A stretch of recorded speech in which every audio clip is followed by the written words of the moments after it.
Jolene Beckett saw the black SUV before she should have cared about it, and then she made the mistake of looking away. That decision almost cost her everything. It was 2:43 in the morning at a truck stop that existed for no reason other than Interstate 40 needed somewhere for the desperate and the weary to pause between Albuquerque and Amarillo. One of those places built from concrete and bad lighting and the collective exhaustion of everyone who'd ever pulled off the highway at an hour when nothing good was happening anywhere. Fluorescent tubes buzzed overhead like insects counting down the seconds to their own deaths. The air smelled of diesel fuel and old coffee and the particular loneliness that clings to places where nobody stays longer than they have to. Three 18-wheelers idled in the lot, their running lights glowing like tired eyes. A rusted Pontiac with Arizona plates sat near the entrance, driver's seat reclined, occupant invisible. And in the far corner of the asphalt, parked at an angle that gave it a clear sight line to the diner entrance, while remaining half swallowed by shadow, a black SUV with windows tinted so dark they looked like wounds cut into the body of the vehicle. Engine off, no interior light, no movement, just sitting there with the patience of something that had learned to wait. Jolene had clocked it the moment she rolled in 97 minutes ago, her Harley's engine dropping from a roar to a growl as she eased into a spot near the diner door. Old habit, 15 years wearing a Hell's Angels patch taught you to catalog your surroundings the way other people check the weather. Vehicles that didn't belong, faces that appeared twice, exits, angles, lines of retreat. You didn't survive the life she'd lived by trusting that the world was safe. You survived by assuming it wasn't and preparing accordingly. The SUV was wrong. She'd known that from the first glance. Too clean for a truck stop at this hour, windows too dark for legitimate travel, positioned with the kind of deliberate geometry that spoke of training rather than convenience. Someone inside that vehicle was watching something, or waiting for something, and neither option was comforting at 2:43 in the morning in the middle of the New Mexico desert. But Jolene's mind was 340 miles away, tangled in a courthouse she wouldn't enter, for another 6 weeks trapped in a custody battle that had consumed the last 3 years of her life and showed no signs of releasing her. Darcy, 7 years old, gap-toothed smile and auburn hair that exploded in every direction regardless of how many clips and bands and prayers you threw at it. Standing in the lock screen photo on Jolene's phone wearing an oversized Hell's Angels shirt like a nightgown, grinning in front of the Harley with the fearless confidence of a child who had never been given a reason to doubt that the world would catch her when she fell. 6 weeks until a family court judge decided whether that little girl spent her childhood with a grandmother who would die for her or a father who couldn't stay clean long enough to remember her birthday. Jolene swung off the Harley with the practiced ease of someone who'd been mounting and dismounting motorcycles for longer than some people had been alive. Her boots hit asphalt. Her knees complained. 58 years of hard living made themselves known in joints and tendons, in the particular stiffness that settled into your lower back after 400 miles of desert highway. She stretched, felt vertebrae pop like small surrenders, and headed for the diner without looking at the SUV again. That was the mistake. Not the only one she'd make tonight, but the one that started the chain. The diner door had a brass bell on a spring that chimed when she pushed through. Cheerful sound, completely wrong for the hour and the emptiness and the weight she was carrying. 2 truckers hunched over the counter like men praying to coffee. A waitress behind the register who looked like she'd started her shift sometime during the previous administration and hadn't found a reason to stop. Cook visible through the service window, cigarette balanced on his lower lip in direct violation of every health code the state of New Mexico had ever written. Jolene slid into a booth by the window. Not because she wanted to watch her bike, because some part of her, the part that had kept her alive through bar fights and bad deals and one particularly ugly night in Tucson that she still carried like a stone in her chest, that part wanted eyes on the parking lot, on that SUV that hadn't moved in 97 minutes, on the darkness that felt thicker than it should. Her phone buzzed against her hip. She pulled it out with hands that told stories she'd never share with strangers. Scarred knuckles from fights she'd won and a handful she'd lost. Calluses layered over calluses from decades of gripping handlebars through desert heat and mountain cold, and the kind of rain that turned highways into rivers. A thin white line across her right index finger from the night she'd learned that broken bottles didn't care about your intentions. The text message glowed on the screen. 3 words from the only person in the world who could make Jolene Beckett's chest feel like it was being squeezed by something she couldn't fight. Grandma, when you home, no punctuation, no emoji, just the raw, unfiltered need of a 7-year-old who didn't understand why the most important person in her world kept leaving. Jolene's thumb hovered over the keyboard, started to type, stopped, started again, deleted the letters one by one. The truth was she didn't know when she'd be home. Didn't know if this ride to nowhere was running from something or toward it. The custody hearing was 6 weeks away, and her lawyer had been very specific about what Jolene needed to do in those 6 weeks. Stay visible, stay clean, stay away from anything that could be photographed, recorded, or testified about in a courtroom. Be the grandmother the judge wanted to see, not the biker the newspapers wrote about. Harlan had a lawyer who knew exactly how to weaponize respectability, who could stand in front of a judge and paint Jolene as a danger to her own granddaughter, a violent woman from a violent world who had no business raising a child in a home where motorcycle engines rattled the windows and men with criminal records ate dinner on weeknights. Never mind that Harlan Beckett, 35 years old, her son, her firstborn, the baby she'd held against her chest and promised the moon, had a felony possession charge and 3 failed rehabilitation attempts and a habit of disappearing for weeks at a time into whatever chemical oblivion meth provided. Never mind that the last time Darcy had been left in Harlan's care, the neighbors had called the police because a 7-year-old was sitting on the front porch at midnight alone in February, waiting for a father who'd forgotten she existed. The law wasn't always logical, and lawyers who charged $400 an hour had a way of making logic irrelevant.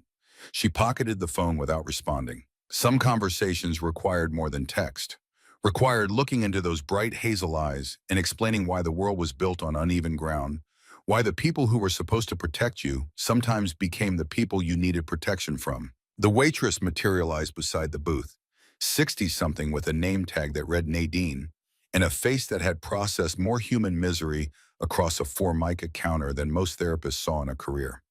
Coffee Hun Jolene's voice came out rougher than she intended. Years of desert wind and engine noise and shouting over music in clubhouses had sanded her vocal cords down to something that sounded like gravel being dragged across concrete. Nadine poured without asking about cream or sugar. Good instinct. Read the customer. Woman alone at a truck stop at 3 in the morning with blood-crusted knuckles and a leather vest covered in patches that most people cross the street to avoid. She didn't want cream and sugar.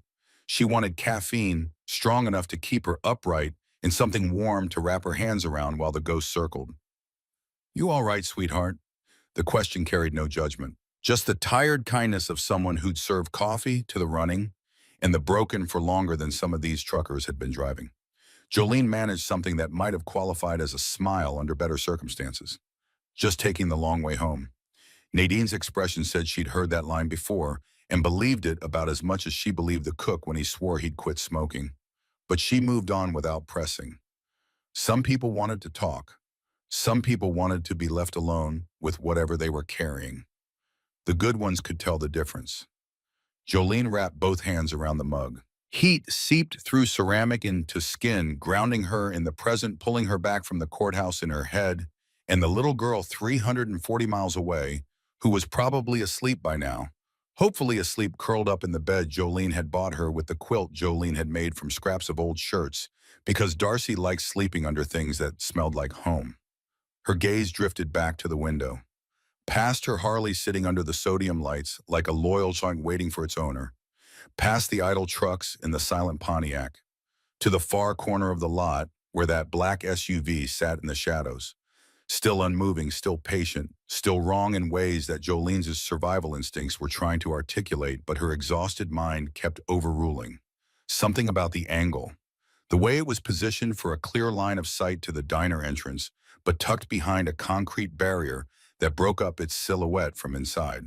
Professional geometry, tactical placement, the kind of setup she'd seen before in a different context, a different decade, but with the same cold architecture of people who were very good at waiting for exactly the right moment to do something irreversible. Her hand moved to her belt, to the knife she'd carried for 15 years, 7 inches of steel that had opened boxes and cut rope, and once in a parking lot outside Bakersfield, convinced 3 men that they'd made a serious error in judgment about which woman to corner at closing time. The weight of it against her hip was familiar, comforting, entirely insufficient against whatever was inside that SUV, but better than empty hands. She wasn't afraid. Fear was something she'd stopped being able to afford around the same time she buried her husband, watched her son dissolve into addiction, and found herself standing in a hospital nursery at 51 years old, looking through glass at a newborn girl with furious red cheeks and fists clenched against a world she hadn't asked to enter. Fear required energy that Jolene had redirected years ago into something more useful. Vigilance, preparation, the grim determination of a woman who'd lost enough to know exactly what she was willing to do to keep from losing more. She took a long pull of coffee. It tasted like it had been brewed sometime during the previous century, but the bitterness cut through the fog of exhaustion and brought her senses into sharper focus. Whatever was sitting in that SUV, she'd handle it. She'd handled worse. What she was not prepared for, what no amount of vigilance or experience could have anticipated, was the boy. Kip Renner had been invisible for so long, he'd almost forgotten what it felt like to be seen. 3 months living entirely on the street, and before that, nearly 2 years bouncing between shelters and group homes and the temporary mercies of strangers who helped for a night, but couldn't help for a lifetime. Learning the architecture of survival that nobody taught in school. Be quiet, be small, occupy the spaces that other people's eyes slid past without registering.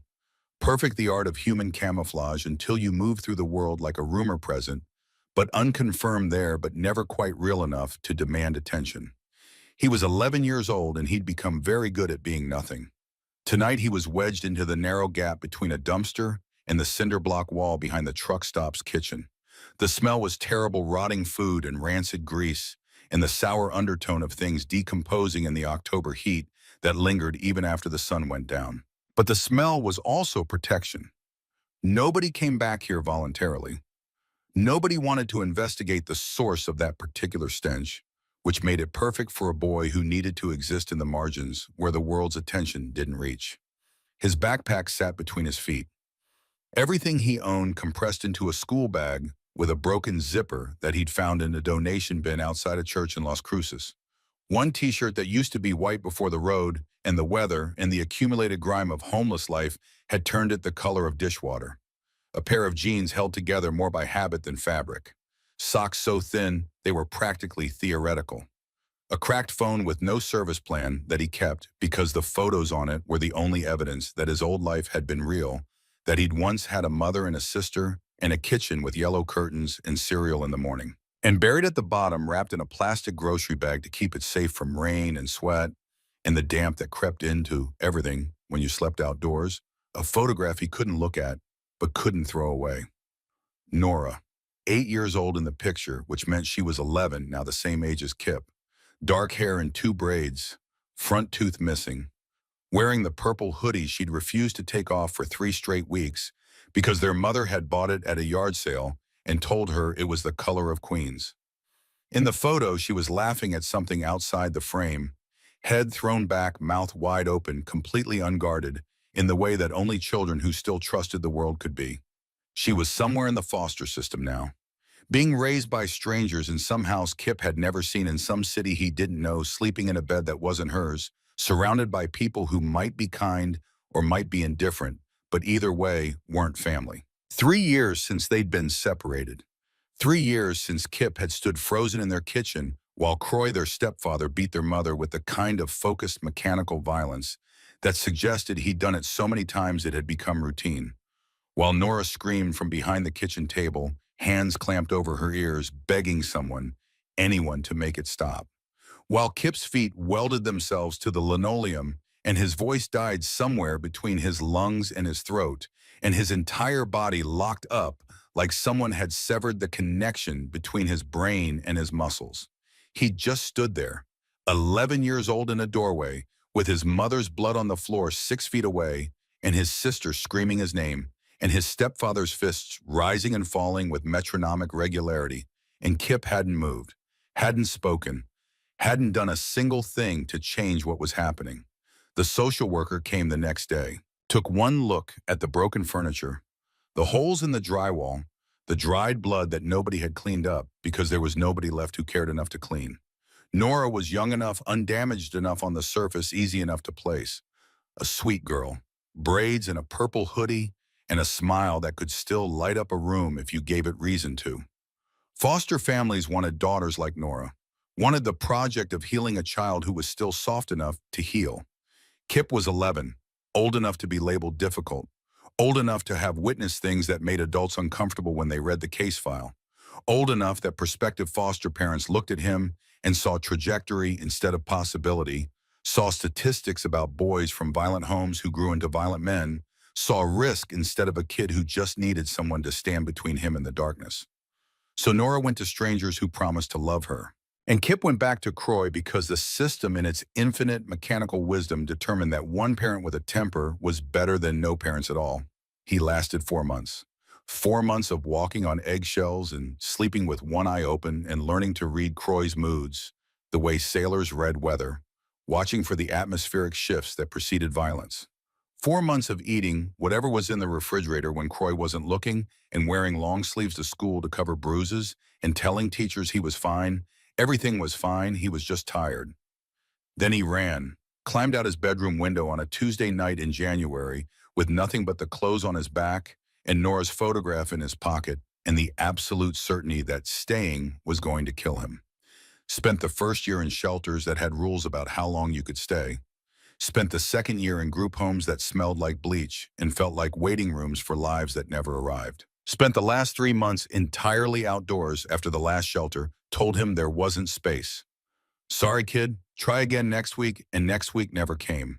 Now here he was, behind a dumpster in New Mexico, October cold settling into his bones through a hoodie so thin it was barely more than a suggestion of warmth, stomach cramping around its own emptiness, because the last thing he'd eaten was half a gas station sandwich he'd found in a trash can 14 hours ago. Trying to remember what it felt like to sleep without one eye open, to exist in a space where the next threat wasn't always 20 minutes away. He was good at not thinking about things, good at pushing the memories and the hunger and the bone-deep exhaustion of never being safe down into a place where they couldn't reach him. Good at shrinking his needs until they fit inside a broken backpack. Good at being overlooked, which was exactly why he noticed things that other people missed. The black SUV had been there when he'd arrived 2 hours ago, scouting for a safe corner to spend the night. He'd cataloged it immediately. Survival arithmetic. Every vehicle in a parking lot told a story if you knew how to read the language. Trucks with running lights meant sleeping drivers safe to be near. Cars with fogged windows meant couples or people getting high, unpredictable, but usually harmless. Vehicles that sat dark and still with tinted windows at 3 in the morning meant something else entirely. The SUV was wrong. He'd almost moved to a different location, found somewhere else to fold himself into the gap between the world's attention and its indifference. But then the woman on the motorcycle had arrived and something made him stay. She'd rolled in alone on a Harley that sounded like controlled thunder, the engine's growl settling into the parking lot silence with authority. Older woman, maybe the age his mother would have been if she'd lived. Gray threading through dark hair pulled back in a tight knot. Leather vest heavy with patches that even from a distance Kip recognized. Hell's Angels. The people news anchors warned you about. The ones who supposedly dealt drugs and started fights and existed on the wrong side of every line society drew between acceptable and dangerous. But Kip had been a ghost long enough to see what people didn't mean to show. And what he saw when the woman dismounted was the way she checked her phone before anything else. The way her shoulders dropped half an inch when she read whatever was on the screen, like a weight she'd been carrying had just gotten heavier. The way her thumb lingered on the glass for a long moment before she pocketed the device with the careful deliberation of someone putting away something fragile. That was a mother's gesture, or a grandmother's. The motion of someone who carried photographs of people they loved, the way Kip carried Nora's picture like a talisman against despair, like proof that somewhere in the world there was a reason to keep going. She'd gone into the diner, sat in a booth by the window, ordered coffee from the waitress, wrapped both hands around the mug, and stared out at the parking lot with eyes that were looking at something much farther away than asphalt and sodium lights. And that's when the SUV woke up, not the engine, the doors. They opened in perfect synchronization. Driver's side and passenger side moving together with the kind of coordination that didn't happen by accident. Two men stepped out into the darkness, average height, dark clothing, forgettable faces, moving with a fluidity that spoke of rehearsal of plans discussed and refined and executed so many times that the individual steps had become automatic. They didn't talk, didn't stretch or yawn or check their phones, or do any of the mundane human things that people did after sitting in a vehicle for 2 hours. They simply moved. One drifted left, one drifted right, creating an angle of approach that converged on the diner entrance in a slow, patient arc designed to cut off escape routes before the target even realized escape was necessary. Kip's entire body went cold. Not the October cold that had been gnawing at him through his thin hoodie, something deeper. The cold of recognition, the cold of having seen choreography like this before in a different kitchen, in a different life, with different actors performing the same terrible dance. Predators. He'd watched enough nature documentaries in shelters and group homes to recognize the geometry, the way wolves separated prey from the herd, the way lions created angles that gave the quarry nowhere to run. Patient practiced lethal in their coordination. His heart started hammering, blood rushing loud enough that he could hear it in his ears, drowning out the ambient noise of the truck stop. Every survival instinct he'd developed over 3 years on the street was screaming at him to stay down, stay quiet, stay in the gap between the dumpster and the wall where nobody could see him, and nothing that happened in that parking lot was his responsibility. This was not his business. Whatever was about to happen to the woman in the diner was not something an 11-year-old homeless boy could change or should try to change. He had no weapon, no phone that worked, no size, no strength, no authority, no reason to believe that inserting himself into a situation involving armed men would produce any outcome other than his own destruction. The right-hand man's jacket shifted as he walked, fabric pulling across something heavy tucked against his ribs. Kip knew that shape.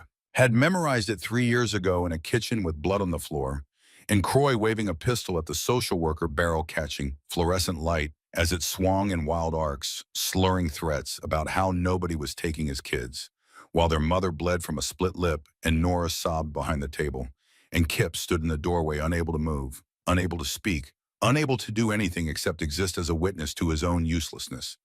The memory hit him like a physical blow.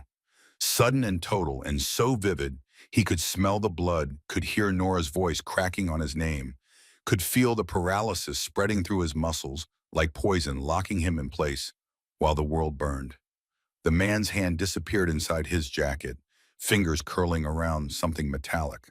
The parking lot was full of noise. Idling engines, buzzing lights, the distant white noise of highway traffic. But to Kip, everything went silent. Sound draining from the world like water from a cracked glass. All he could see was the woman in the diner, head bent over her coffee, back to the door, completely unaware that she was 30 seconds from dying. Stay down, the survival voice, the one that had kept him breathing for 3 years, hissed in his head with the authority of absolute self-preservation. Stay quiet. Stay invisible. This is not your fight. Nobody ever fought for you. Nobody stepped between Croy's fists and your mother. You screamed for help, and the walls absorbed the sound, and nothing changed. Why should you be different?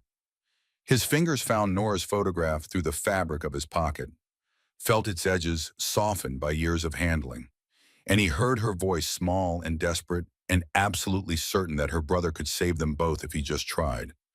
Kip, do something. Please do something.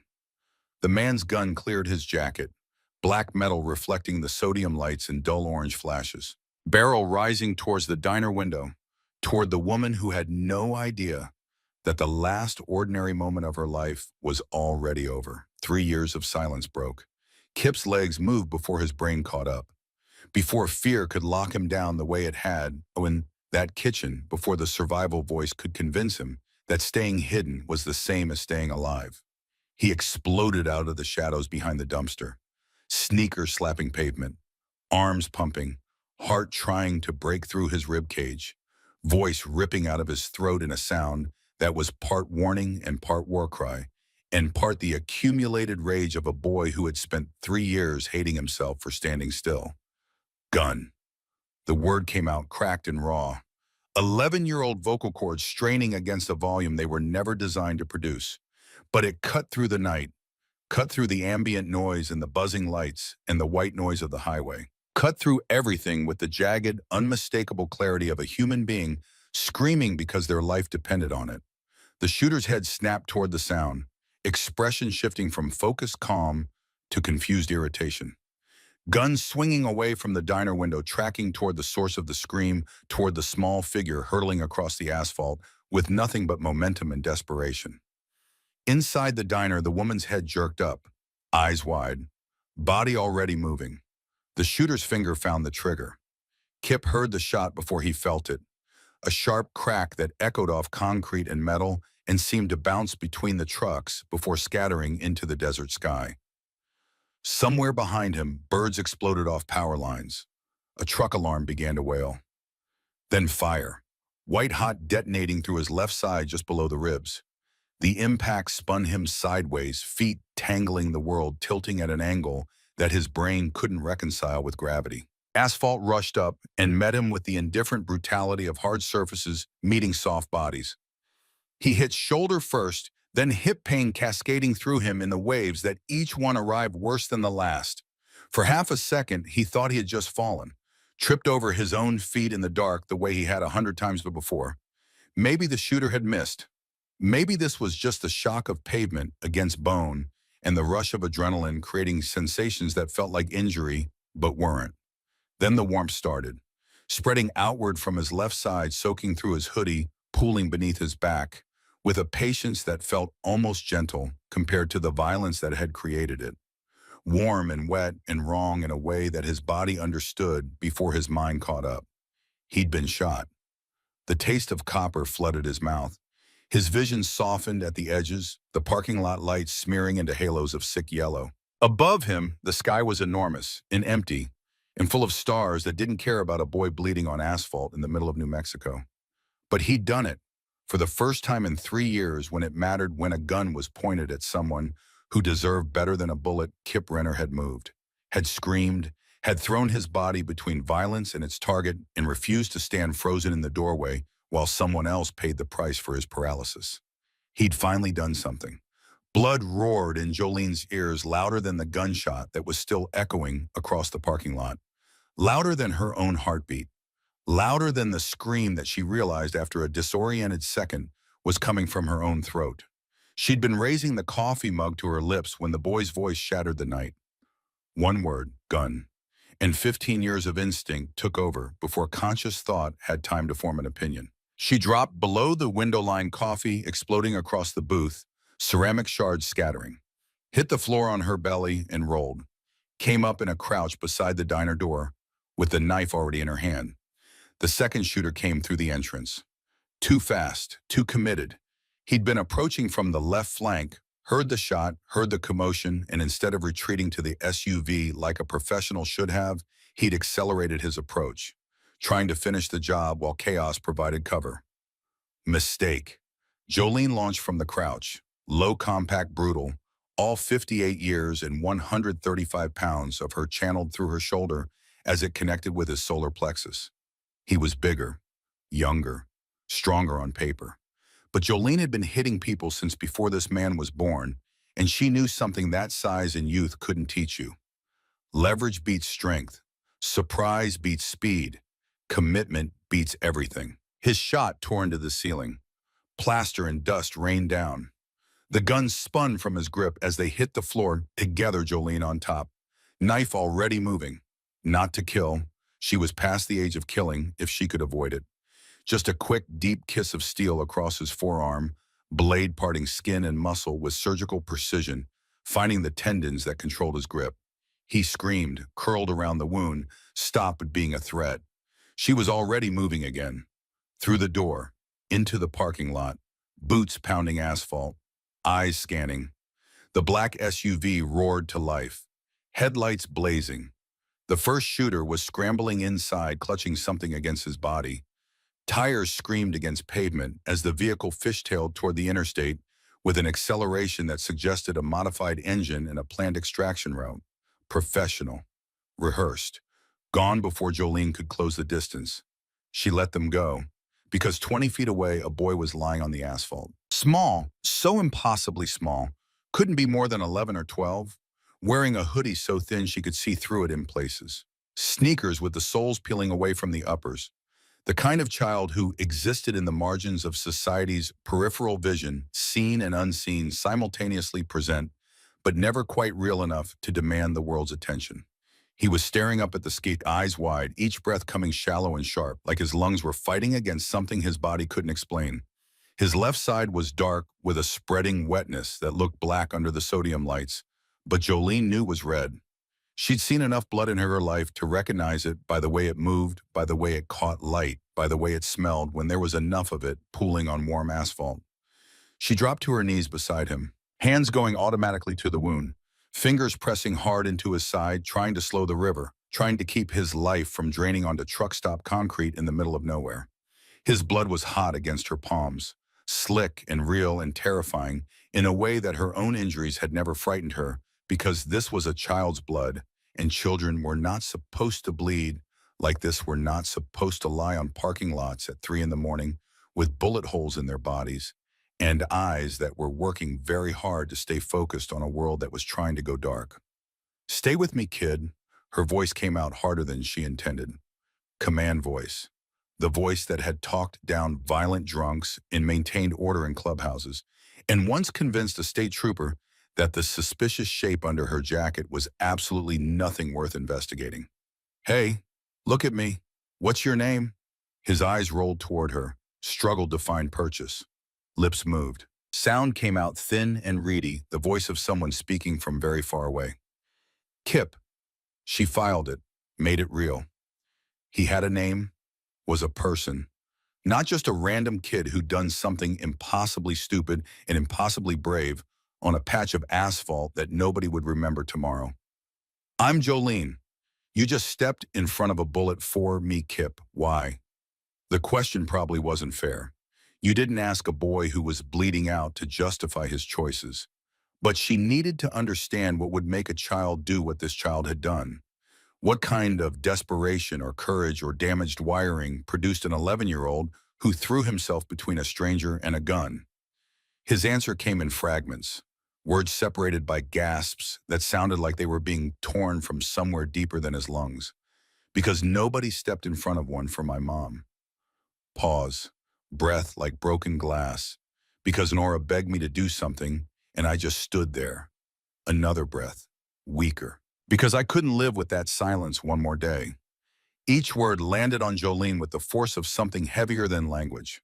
She saw it all in the spaces between his sentences. The guilt, the trauma, the bone-deep, marrow-deep need to redeem himself for some failure that probably wasn't his fault, but felt like a verdict he'd been living under for years. She saw herself reflected back in miniature. Different details, different decades. Same desperate arithmetic of trying to protect the people who mattered when the world kept insisting you weren't enough. "Someone should have stopped it," he managed. "For my family." Nobody did. Sirens in the distance, getting closer, red and blue lights painting the desert horizon in colors that meant help was coming, but might arrive too late. Jolene's jaw clenched. Rage built behind her eyes, but none of it pointed at this boy. All of it aimed at whatever series of failures, institutional and personal and systemic, had produced an 11-year-old who slept behind dumpsters and valued his own life so little that throwing it away for a stranger felt like an improvement. She leaned closer, close enough that he could smell leather and engine oil and the copper scent of his own blood on her hands. Close enough that her words carried weight even through his fading focus. "You listen to me, Kip." Her voice dropped, fierce and low and loaded with a conviction that came from somewhere she couldn't name. "You didn't just save some random biker. You saved a grandmother. If I died out here tonight, my granddaughter goes back to a father who can't take care of himself, let alone a 7-year-old. You didn't just save me, you saved her future." His eyes were losing focus, skin going pale beneath the grime and the sodium light. Breathing getting shallower, each exhale carrying less substance than the one before. But he was still holding, still fighting, still refusing to let go of a life that hadn't given him many reasons to hold on. "Did I at least do something right this time?" The question came out small, childlike. The voice of a kid who'd spent too long measuring himself against a failure he couldn't undo and finding the measurements short every single time. Jolene's grip tightened on his hand. Her other palm kept pressure on the wound, feeling his pulse beat against her fingers. She needed him to hear this. Needed it to be the last thing he processed if the next few minutes went the wrong direction. You did more than right. You did what grown men wouldn't. And in my world, that means something. The paramedics arrived running, stretcher rattling, medical jargon flying fast enough that Jolene only caught fragments. Blood pressure dropping, pulse thready, gunshot wound lower left abdomen. Possible organ involvement. Need trauma team on standby. Someone tried to move her aside. She snarled, not a word. An actual sound, guttural and territorial, the noise of something protecting its own. I've got the bleed. You get the line in. They listened, maybe because her hands were already doing the work and switching positions in a crisis was dangerous. Maybe because the authority in her voice left no space for negotiation. Maybe because something in her face communicated clearly that arguing with this woman would cost more time than it saved. They loaded Kip as gently as the physics of the situation allowed, but physics didn't care about gentleness. Pain detonated through his small body as the stretcher lifted. She watched him bite down on the scream, swallow it, take it inside rather than let it escape. An 11-year-old boy who'd learned that showing pain invited more of it, that keeping silent was safer than crying out. That was wrong. All of it was wrong. 11-year-old boys should scream when they hurt. Should have adults who made the pain stop instead of adults who caused it. The ambulance doors open. Jolene climbed in without asking permission. Ma'am, you can't. The paramedics started. He saved my life. Her voice was steel-cooled in ice water. That makes him mine. I'm not leaving. The paramedic looked at her, at the vest with its patches and implications, at her hands painted with a child's blood, made a rapid calculation about which battle was worth fighting and which would only waste time that the boy on the gurney didn't have. Fine, but stay out of the way. Jolene wedged herself into the corner. Watch them work. I've line punching into a vein so collapsed from dehydration that it took 3 attempts. Oxygen mask fogging with breaths too shallow to sustain consciousness. Pressure bandages turning red almost as fast as they could be applied. She pulled out her phone with shaking hands. Blood smeared across the screen. She didn't care. Scrolled through contacts until she found the name she needed. Cormac Hale, 62 years old, president of the New Mexico chapter. The man who'd given Jolene her patch 15 years ago when she'd shown up at the clubhouse 6 months after burying Ray, hollowed out by grief and carrying the accumulated damage of a life that had already broken her more than once. Her first marriage years before Ray had taught her what fists felt like against her own skin. Ray Beckett had taught her what love looked like. Losing him to cancer had taught her that she needed a family forged from something harder than blood, a family that understood what it meant to fight back. The line rang once, twice. A rough voice answered, heavy with interrupted sleep and the particular irritation of someone who'd been doing this long enough to know that calls at this hour never brought good news. This better be worth waking me up. I need the club. Jolene's voice was steady now, combat calm. The voice of someone who'd made a decision and had no interest in being talked out of it. I'm calling in the oath. Silence, long enough that Jolene could hear Cormac's breathing change. Sleep evaporating, attention sharpening. You sure about that? That's not something we invoke lightly. She looked at Kip, pale as paper on the gurney. Machines doing the breathing his body couldn't manage alone. Blood on everything. A child the world had thrown away who'd proven he had more courage than men 3 times his size. I'm sure a kid named Kip just took a bullet for me. Someone tried to kill me, Cormac. Professional hit. 2 shooters, black SUV. They knew where I'd be and when. Harlan. Cormac didn't make it a Christian. Has to be. Jolene's free hand curled into a fist. He gets me out of the picture. He gets Darcy. Gets the inheritance. Gets everything. Where are you, ambulance, heading? To Albuquerque Medical Center. The boy's critical. I'll make calls. Cormac's voice carried the weight of promises that would be kept because they were the kind of promises that defined who you were if you kept them and destroyed who you were if you didn't. By morning, he doesn't wake up alone. None of this stays quiet. You understand what you're starting. Once the oath goes out, the whole brotherhood knows. Jolene understood perfectly. The oath wasn't casual. It was an invocation, a declaration that someone outside the club, had done something so significant that their life was now woven into the fabric of the brotherhood itself, that anyone who came for them came for all of them. It meant Kip would never be invisible again, for better or worse, whether he wanted it or not. I understand. Do it. She hung up, looked at the paramedic adjusting Kip's IV drip. Is he gonna make it? The young man didn't meet her eyes. Bad sign. Bullet went through clean.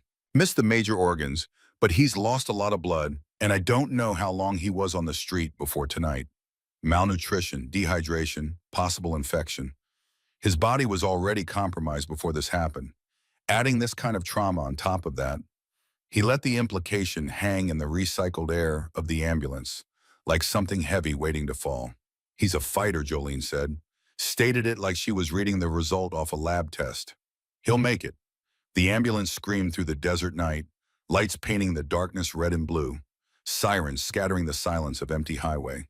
Inside, machines beeped and hissed, performing the mechanical work of keeping a boy alive who decided that dying with purpose was better than living without it.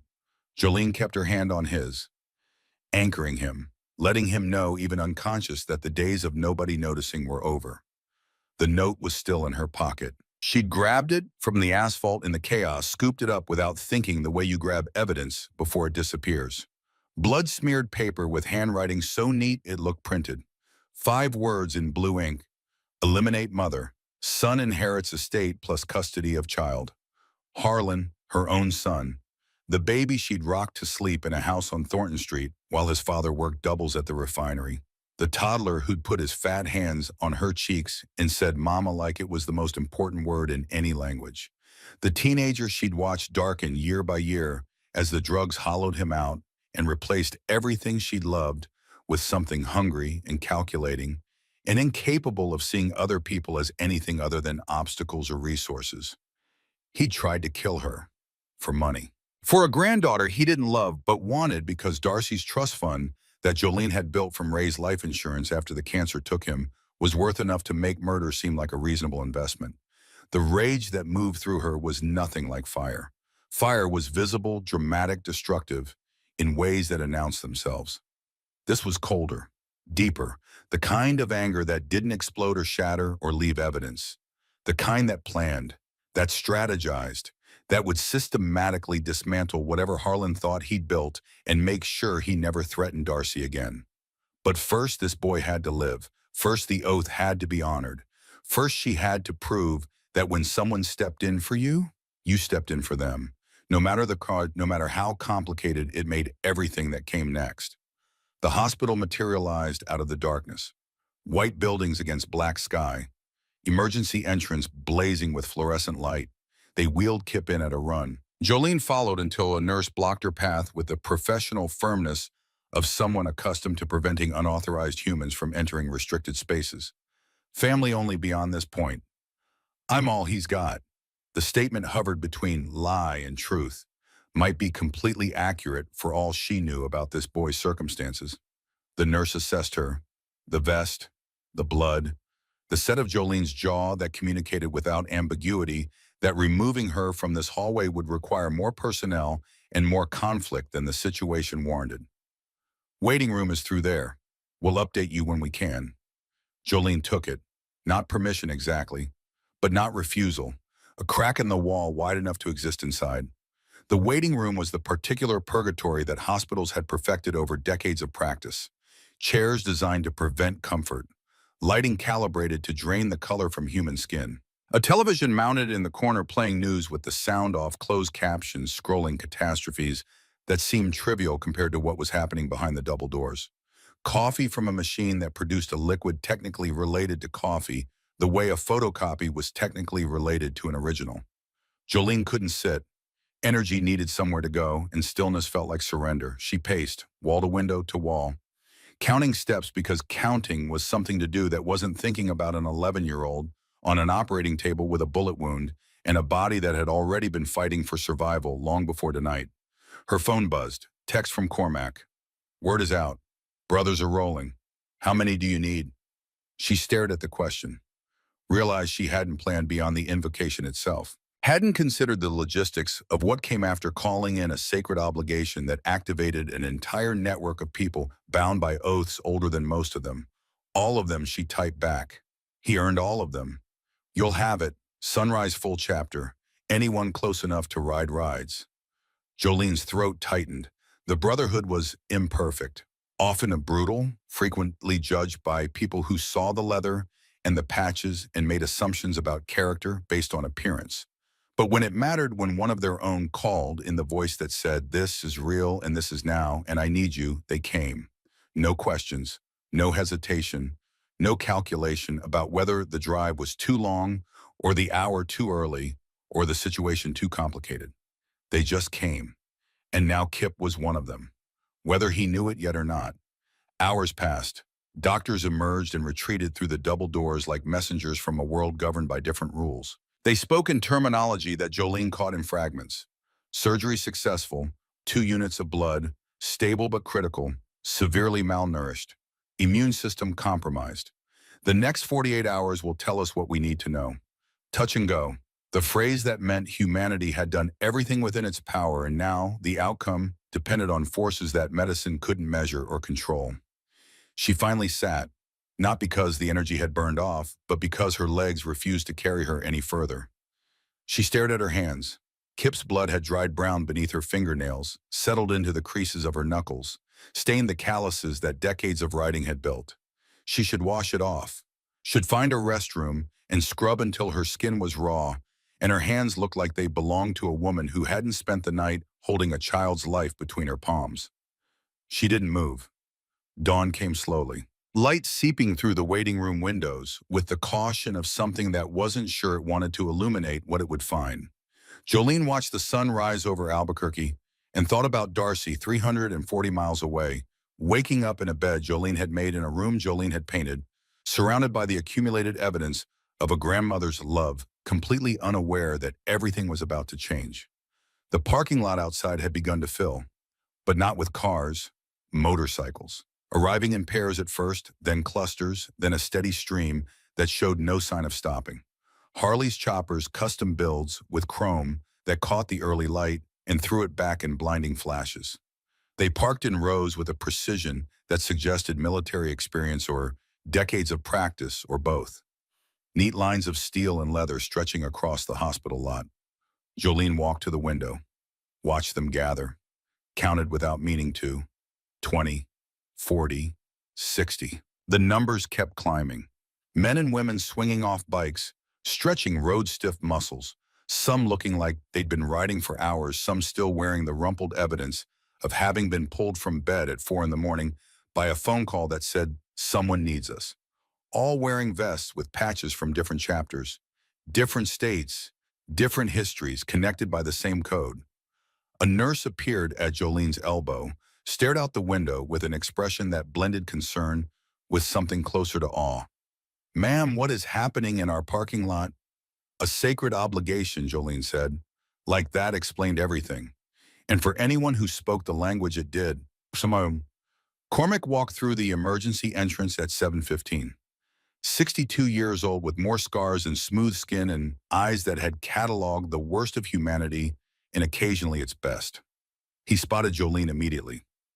Crossed the waiting room in 3 long strides. "How many?" she asked. "Last count 927, still climbing. Got brothers riding in from Arizona, Colorado, Texas. Word moves fast when the oath gets called. 927 people. For a boy they'd never met. Because one of their own said he mattered." Jolene's eyes burned. She blinked hard. "He's in surgery. Touch and go." Cormac's jaw tightened. "He's got 900 reasons to pull through. Kids that brave don't give up easy." A doctor emerged through the double doors, young, exhausted, wearing scrubs that still carried evidence of Kip's blood in rusty patches across the chest. He looked around the waiting room. Family of Kip, Renner, Jolene stepped forward. "Here." The doctor's eyes went to her vest. Processed. Decided not to comment. "He's out of surgery. Bullet went through clean. We've repaired the damage and given him 2 units of blood. He's stable." Jolene heard the word he hadn't said yet. "But he's severely malnourished, dehydrated. His immune system is compromised. We're keeping him sedated to let his body focus on healing. The next 48 hours are critical. If infection sets in, he didn't finish, didn't need to. Can I see him? The doctor hesitated, glanced toward the window at the parking lot now overflowing with motorcycles visible through the glass. I think we can make an exception. 5 minutes. She followed him through corridors that all looked the same into the ICU where machines performed the tireless work of keeping damaged bodies functioning. Kip looked like he barely displaced the mattress beneath him, swallowed by equipment in white sheets, surrounded by equipment that dwarfed him. IV lines, oxygen mask monitors displaying numbers that Jolene didn't fully understand but watched anyway, because watching was something she could do when everything else was out of her hands. His skin was pale against white sheets, his breathing assisted by machines that made soft rhythmic sounds. But he was alive. Against odds that had been stacked against him since long before tonight, he was still here, still fighting. She pulled a chair close, took his hand carefully avoiding the IV line. His fingers were thin, cold despite the warm blankets. The hand of a child who'd been hungry for months and alone for years and still found the strength to run toward a gun instead of away from it. You're going to make it, she told him. Stated it like a command, like her will alone could bend the mechanics of biology and infection and malnutrition into compliance. You're going to wake up and see something you've probably never seen before. People who give a damn, who stepped in for you the way you stepped in for me. His fingers twitched. Maybe reflex, maybe something deeper. I don't know your whole story yet, she continued. Don't know what put you on the street or who failed you or what you've been surviving to get here. But I know this, you saved my granddaughter's future tonight. That's a debt I spend the rest of my life repaying, starting now. Her phone buzzed. She almost ignored it, then looked. The message hit her like a second bullet. This is Ellery Marsh from New Mexico Child Protective Services. I've been assigned to Darcy Beckett's case. I need to speak with you immediately regarding an emergency custody motion filed by Harlan Beckett this morning. Jolene's hand tightened around Kip's. Her other hand was already dialing. Ellery answered on the first ring. Professional voice with the careful neutrality of someone trained to deliver bad news without inflection. Ms. Beckett, thank you for calling back. I need to inform you that your son, Harlan Beckett, filed an emergency petition this morning claiming that you were involved in a gang-related shooting incident last night. He's arguing that Darcy is in immediate danger due to your lifestyle and associations. A judge has granted a temporary order. Darcy has been placed in 72-hour emergency foster care pending a full hearing. Each sentence landed with precision. Surgical, devastating. He tried to have me killed. Jolene's voice was flat, shock doing the work that self-control couldn't. Last night, 2 hired guns professional hit. The only reason I'm alive is because a homeless boy saw them coming and took a bullet that was meant for me. That's a serious allegation, Ms. Beckett. I have a note from the shooter's pocket. Eliminate mother. Son inherits estate plus custody of child. That's not an allegation, that's evidence. I need to see that note. And I need a formal statement. Can you come to my office? I'm at the hospital. With the boy who saved my life. He's 11 years old and he almost died because my son decided I was worth more dead than alive. Pause. Jolene could hear Ellery recalibrating, recalculating, reassessing a case that had just become exponentially more complicated than the paperwork suggested. I'll come to you, Ellery said. Albuquerque Medical Center. Yes. Give me an hour. And Ms. Beckett, don't leave. Don't contact Harlan. Don't do anything that could be characterized as aggressive or threatening. The next 72 hours are critical for both situations, yours and the child's. The line went dead. Jolene sat in the ICU's mechanical silence holding the hand of a boy who'd saved her thinking about a granddaughter 340 miles away, who was waking up in a stranger's house right now, wondering if anyone had explained what was happening in words that didn't sound like abandonment, wondering if Darcy understood or if she was just sitting somewhere unfamiliar with unfamiliar blankets and unfamiliar sounds waiting for a grandmother who'd promised to always come back and now seemed to have disappeared. Her phone rang again. Cormac, we've got a problem, he said without preamble. Another one. News crews. Someone tipped them about 900 bikers gathering at a hospital. They're already running stories about gang activity. This is going to hurt you in court. Jolene closed her eyes, thought through the exhaustion and the fear, and the cold rage that hadn't dimmed since she'd read the note in the ambulance. Tell everyone to stand down. Pull out. Last thing I need is footage of the Hells Angels looking like an occupying force outside a children's hospital. You sure they came for the kid? For you? I know, and I'm grateful. But right now, the best thing the Brotherhood can do for me is not give Harlan's lawyer more ammunition. We regroup, we plan, and we do this smart. Cormac was quiet for a moment. Right? We'll roll out. But Jolene, the oath doesn't expire because it's inconvenient. That boy's under our protection. So are you. Harlan comes at either of you again, he goes through all of us. She hung up. Looked at Kip, still unconscious, still fighting, still alive, because something inside him had decided that dying while running toward danger was better than living while standing still. Then she looked at the phone in her hand, at the message from Ellery Marsh that had turned a crisis into a catastrophe, at the blank screen where Harlan's name would appear if she called him, if she screamed at her own son for trying to kill her, for using their shared blood as a weapon, for seeing Darcy as nothing more than a number in a trust fund ledger. She didn't call, didn't scream, didn't break. Instead, she opened a new message, typed a text to Cormac. 3 sentences. Get me everything on Harlan's finances. Every contact, every meeting, every dollar he's spent in the last 6 months. And find out who Emmett Slayton is, the man he hired to kill me. I want to know everything about him by tonight. She hit send, put the phone away, looked at Kip one more time. Rest, she told him. Heal. When you wake up, I'll be here. And we're going to show them what happens when they underestimate a grandmother with nothing left to lose except the people she loves. Then she sat back in the chair, kept her hand on his, and began to plan.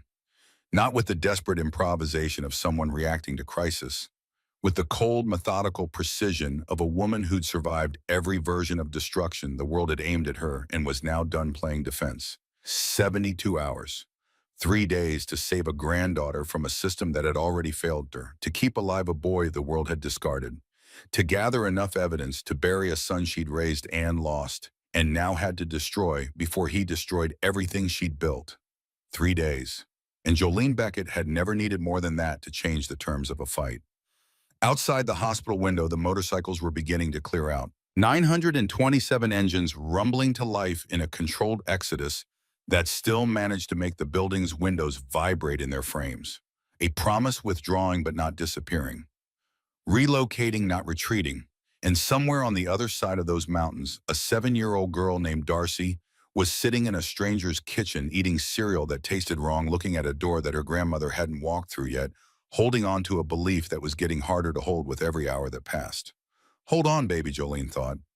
Grandma's coming, and when I get there, nobody takes you from me again. Kip woke to pain, and then to confusion, and then to the slow, terrible realization that he was still alive in a world he'd been fairly certain was finished with him. White ceiling, not the sky, not the stained underside of a highway overpass or the rusted metal of a dumpster lid. An actual ceiling, smooth and clean, and institutional, lit by fluorescent panels that hummed with the steady, indifferent persistence of machines performing tasks they'd perform whether anyone was watching or not. Beeping from somewhere to his right. Rhythmic, mechanical, each tone spaced with a precision that human hearts rarely achieved on their own. The chemical smell of antiseptic layered over something warmer.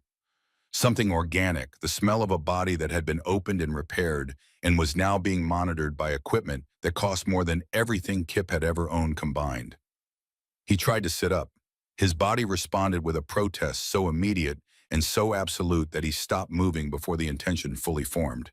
Pain radiated from his left side in concentric waves, each one slightly different in character. The deep grinding ache of damaged tissue, the sharper bite of stitches pulling against skin that didn't want to be held together by thread. The general full-body exhaustion of a system that had been running on empty for months and had now been asked to heal a bullet wound on top of everything else it was already failing to manage. Easy. The voice came from his left, familiar in a way that didn't make sense because Kip had known this woman for less than an hour before consciousness abandoned him.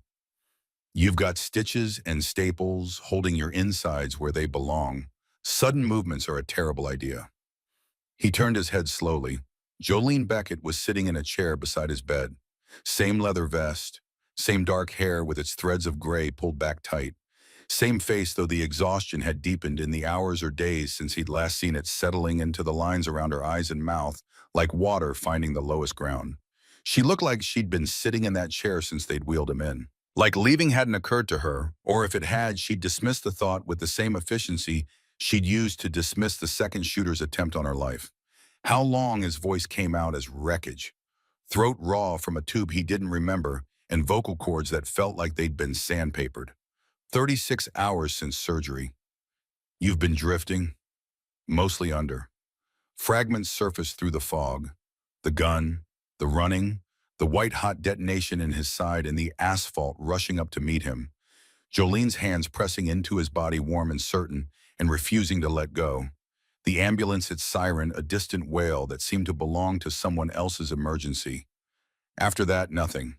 Fever dreams and darkness, and the occasional sensation of a hand holding, his anchoring him to a world he kept trying to float away from.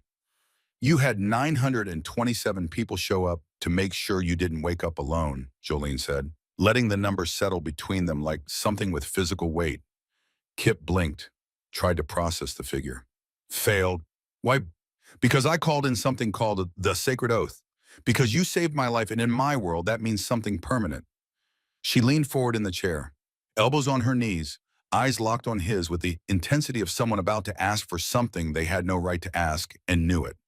But we've got problems, Kip. Both of us. And I need your help. He should have said no. Should have thanked her for whatever medical care had kept him breathing and started planning his disappearance back into the margins where he belonged. Getting tangled in a biker grandmother's custody war wasn't smart, wasn't safe, wasn't his responsibility. 3 years of surviving alone had taught him that other people's problems were gravity wells, and if you got too close, they'd pull you in and crush you. But Nora's face was there, the way it always was, floating behind his conscious thoughts, like a photograph held up to light. And the memory of standing frozen while the world hurt the people he was supposed to protect. And the feeling still vivid despite the pain medication and the fog of finally moving when it mattered. Of discovering that his legs worked when his heart demanded it, even when his brain screamed otherwise. What kind of problems? Jolene told him everything. Harlan hiring the hit, the note from the shooter's pocket, Darcy pulled from her home and placed in emergency foster care because a judge saw photographs of 900 bikers and decided that a grandmother in a leather vest was more dangerous than a father with a meth habit and a murder contract. The 72-hour window that had already burned through half its time. Emmett Slayton, the man who'd been paid to kill her and who was now somewhere in the city recalculating his options. The custody hearing that would determine whether a 7-year-old girl grew up with love or with a man who saw her as a line item on a financial statement. When she finished, the ICU's mechanical sounds filled the silence. Monitors beeping, oxygen hissing, the soft rhythmic percussion of machines keeping a boy alive, while the world outside arranged itself into configurations that would determine whether his survival meant anything beyond survival itself. Kip was quiet for a long time, processing, turning the information over the way he'd learned to turn over problems on the street, examining them from angles that most people didn't think to check, looking for the edges where solutions hid. You need evidence, he said. Audio, video, something a judge can't ignore. Your word against Harlan's lawyer isn't enough. Not with those photos of the bikers already in the file. That's where you come in. Jolene's eyes didn't waver. You spent 3 months moving through the world like you weren't there. I need those skills. Someone who can get close to Harlan without registering on his radar. Someone who can document what he's doing and who he's meeting and what he says when he thinks nobody's listening. You want me to follow him. I want you to help me save Darcy, and in the process, I'm going to help you save yourself. She pulled out her phone, showed him the lock screen. The same photograph he glimpsed from across a parking lot a lifetime ago. Little girl with auburn hair that defied physics, gap-toothed grin, Hell's Angels shirt worn as a dress, standing in front of a Harley with the confidence of someone who'd never been taught to be afraid of the world. This is my granddaughter. She's 7 years old. Right now, she's in a stranger's house, eating food that tastes wrong, sleeping in a bed that doesn't smell like home. Every hour that passes, she loses a little more faith that the adults in her life are going to keep their promises. I cannot let that continue, but I can't do this alone. Kip looked at the photograph, saw Nora superimposed over Darcy's features. Different face, different hair, different circumstances. Same age, same innocence that the world was methodically working to extinguish. Same need for someone to stand between them and the people who should have been protecting them but had become the threat instead. "If I help you," he said, the words forming slowly, each one tested for weight before he let it go. "You help me find my sister." "Yes, she's been in foster care for 3 years. 6 different placements. I don't know where she is, or if she's safe, or if she even remembers me. We'll find her. My tech specialist is already looking. But Kip, I need you to understand something." Jolene's voice dropped, quiet enough that the monitors nearly drowned it. "If you do this, and Harlan figures out you're not just some random street kid, if Emmett Slayton realizes you're part of what's happening, they will come for you. And if they do, then they go through me first, and through 900 people behind me. That's what the oath means. You're under protection now. Full weight of the Brotherhood. Anyone touches you, they answer to all of us." It should have sounded like an empty promise. The kind that adults scattered like confetti, bright and meaningless, dissolving the moment real pressure was applied. Kip had collected enough broken promises to know their shape, their weight, the hollow sound they made when you held them up to your ear and listened for substance. But Jolene said it like a contract signed in something that didn't wash off. Like she understood that breaking it would cost her something she couldn't afford to lose. "Okay," Kip said. "Tell me what you need." Well, Reese Whitlow arrived at the hospital that afternoon. Mid-40s, red hair shot through with metallic silver tattoos crawling up both forearms in patterns that suggested either military service or a very specific kind of professional experience. She walked into the ICU with the purposeful stride of someone who'd spent time in environments where hesitation was the difference between breathing and not breathing. Leather vest marked with Arizona chapter patches, eyes that missed nothing and revealed less. Jolene made introductions. Reese pulled up a chair, studied Kip with the clinical attention of someone assessing an asset's capabilities. "Heard you took a bullet for Diesel." That true Diesel was Jolene's road name. Earned, Reese explained, by riding 400 miles through a sandstorm to reach her husband before the cancer killed him. Made it with 20 minutes to spare. Road names meant something in this world. They were earned through actions that the Brotherhood decided were worth remembering. Kip nodded. Reese nodded back. No sentiment, no excess, just the acknowledgement of one person's assessment of another person's courage filed away and weighted accordingly. Quinn laid a laptop on the bedside table. Open files. Satellite images, financial records, phone logs, movement patterns. All of it compiled in the 36 hours since Jolene had made the call. "Here's what we know about Harlan Beckett," Reese said. "Creature of habit. Meets his dealer every Tuesday and Friday at a bar called the Dusty Rose on the South Side. Meets with his lawyer Wednesday mornings at a coffee shop in Nob Hill. Spends Thursday nights at his girlfriend's apartment in the South Valley. Pays for everything in cash, except when he forgets, which is often because meth and financial discipline don't coexist." "How do you know all this?" Kip asked. "Because I've been watching him since Jolene called the oath. Due diligence. You don't engage a target you haven't studied." Reese pulled up another file. Photograph of a man Kip had never seen. Average height, average build. Face designed by nature to be forgotten 5 seconds after you saw it. Except for the eyes. Even in a surveillance photograph taken from distance, the eyes were wrong. Flat, professional. The eyes of someone who'd learned to disconnect from the parts of himself that might object to what the rest of him did for a living. Emmett Slayton, 45. Former military, dishonorably discharged.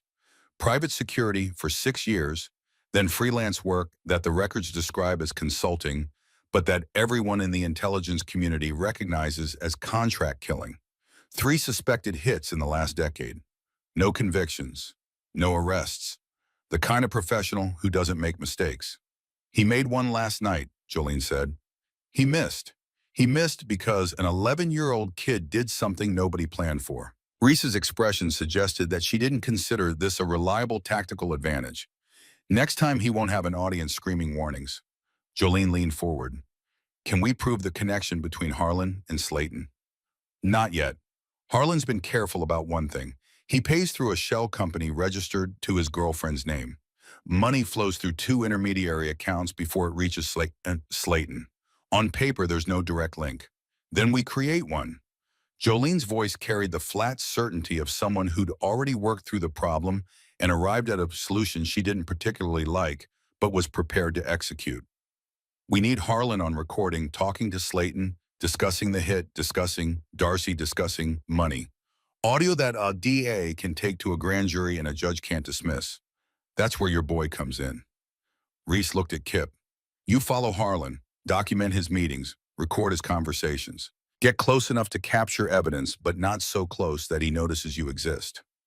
Kip thought about 3 months of sleeping behind dumpsters, about learning to move through crowded spaces like water through a sieve, about the particular skill of being present without registering on anyone's consciousness, of occupying the dead spots in people's peripheral vision where attention didn't reach. I can do that. Good, because we've got less than 36 hours before the custody hearing. We need evidence before that judge takes the bench, or Darcy ends up a permanent ward of a system that's already failed her once. Jolene stood, pulled Reese aside. Kip watched them talk in low voices, saw Jolene's hands moving with the precision of someone drawing battle plans in the air. Not asking for input, giving instructions. Reese listened, nodded, asked one question that Kip couldn't hear, received an answer that seemed to satisfy her. When Jolene came back, her expression had the settled quality of a decision that had been made and wouldn't be revisited. Here's how this works, she said. Reese wires you with equipment so small looks like shirt buttons. Audio recorder, GPS tracker sewn into your jacket lining, panic button disguised as a charity bracelet. You follow Harlan to the Dusty Rose tonight. I'll be 3 parking spots away on my bike, close enough to reach you in under 60 seconds if anything goes wrong. You record everything you can. We get what we need and we get out. And if Harlan makes me, he won't. Jolene's voice carried a certainty that felt less like reassurance and more like a statement of operational parameters. You've been invisible for 3 years. He's a 35-year-old meth addict whose attention span barely covers the distance between his hand and his pipe. You're a ghost. He's not equipped to see ghosts. Cormac arrived to handle logistics, positioning backup riders at intervals around the bar, establishing communication protocols, setting up extraction routes, all of it organized around Jolene's plan and all of it flowing from her decisions. Cormac offered suggestions, Reese raised operational concerns, but the architecture was Jolene's, and everyone in the room understood that the chain of command started and ended with the woman in the leather vest who was fighting for a granddaughter and had acquired a wounded boy along the way. The Dusty Rose sat on a block of South Albuquerque where the buildings looked like they'd been constructed from cigarette smoke and bad decisions. One story, flat roof, neon sign with 2 burned-out letters that turned the name into something illegible. Parking lot full of vehicles that had seen better decades. The kind of establishment where the bartender didn't remember faces because remembering faces was bad for business. Kip entered alone, walked through the front door with the shuffling gait of a kid looking for a bathroom or a vending machine. Hands in his pockets, eyes down, radiating the particular harmlessness of someone too young and too small to be worth noticing. He found a booth 2 rows from the back corner, slid in, pulled out the cracked phone that had no service but looked functional enough to serve as a prop. A kid killing time. Background noise. Furniture. Harlan Beckett was already there. Back corner booth. 35 years old but wearing the face of a man 20 years older. Meth had done its architectural work with the thoroughness of a demolition crew. Hollowing out the cheeks, sinking the eyes, stretching the skin over bone, until the skull's geometry was visible beneath. Twitchy movements, fingers that couldn't stay still, the restless, brittle energy of a body running on chemicals that demanded constant replenishment. He was meeting his dealer. Transaction first, envelope passed across the table, small package received in return. Disappeared into Harlan's jacket with the practiced speed of a man who'd performed this exchange hundreds of times. Kip watched without watching. The art of peripheral observation. Eyes on his dead phone, ears tuned to frequencies that most people's attention didn't reach. The wire hidden in his collar capturing audio, so with a sensitivity that Reese had described as capable of picking up heartbeats from across a room. The dealer left. Harlan stayed, ordered another drink, checked his phone with the nervous repetition of someone waiting for news that would determine whether his night got better or significantly worse. And then Emmett Slayton walked in. Kip recognized him from the surveillance photograph, the forgettable face, the average build. But in person, the wrongness that the photograph had only hinted at was fully visible. Emmett moved through the bar the way certain predators move through environments that contain prey, with a relaxed efficiency that communicated absolute confidence in his position at the top of whatever food chain applied. His eyes scanned the room once, registered everything, dismissed most of it, slid past Kip without pausing the way one knew. Eyes slid past furniture and light fixtures and all the other background elements that a brain processed without engaging. Invisible. Still invisible. The skill that had kept Kip alive was now keeping someone else alive. Emmett sat across from Harlan. No greeting, no small talk. The conversation began mid-thought as if they'd been talking continuously, and this was merely a resumption after a brief intermission. Harlan spoke first, voice carrying the petulant whine of a man who'd never learned to manage frustration because the drugs did that work for him. The old woman survived. You told me it was handled. The boy complicated things. Emmett's voice was flat, stripped of inflection the way a room could be stripped of furniture, leaving only the bare structure. The job isn't finished. Chilead, how much more? Another 20,000. Half now, half when it's confirmed. I don't have that kind of cash. Then find it. Or explain to the people you owe why you can't pay what they're expecting. Your choice, Harlan. I don't much care which way you go. Silence. The ambient noise of the bar filling the space where Harlan's options should have been. Glasses clinking, pool balls cracking, a jukebox playing something country and mournful in the far corner. Then Harlan spoke again, lower, leaning forward. What about the kid, the one who took the bullet? What about him? He could be useful. Leverage. The old woman's protecting him now. Heard she called in some biker oath, got hundreds of people treating him like family. That means she cares about him. Means we can use him to make her do what we want. The words hit Kip's bloodstream like ice water. Not fear exactly, something colder than fear. The recognition that he had just become a variable in someone else's equation. That his survival, which had felt like a private triumph in the hospital bed, was now a tactical vulnerability that men with guns were discussing over cheap whiskey in a bar where nobody asked questions. Emmett considered this. His expression didn't change, but something behind the flat surface of his eyes recalculated. Risky. Kidnapping draws attention. Federal attention. That's a different level of heat than a clean hit in a parking lot. It could work, though, Harlan pressed. We grab the kid. Tell Jolene she's got 6 hours to drop the custody case. Tell the judge she's unfit, sign over everything. She does what we say, the kid goes back. She doesn't, you handle it. Define handle it. Whatever needs to happen, make it clean. Make it look like a runaway who ran into the wrong people. Nobody's looking for a homeless kid. Nobody's going to investigate. Emmett studied Harlan for a long moment, then nodded once. Give me 24 hours. I'll put something together. They left separately. Harlan first weaving through the parking lot with the unsteady gait of a man whose relationship with vertical surfaces was adversarial. Emmett 5 minutes later moving with the unhurried precision of someone who never had to worry about being followed because he'd spent a career making sure he was the one doing the following. Kip waited until both were gone, then triggered the panic button on his wrist. Jolene appeared in the parking lot in 90 seconds, bike engine still warm, eyes already assessing the situation before Kip had finished crossing the asphalt toward her. What happened? Kip played the recording. Watched her face change, not dramatically. Jolene Beckett wasn't the kind of woman whose emotions announced themselves through grand gestures. But the temperature behind her eyes dropped by degrees as the audio played each sentence from Harlan's mouth, freezing something that had still been warm, still been maternal, still been connected to the son she'd raised. By the time the recording finished, whatever remained of Jolene's relationship with Harlan had calcified into something harder than anger and more functional than grief.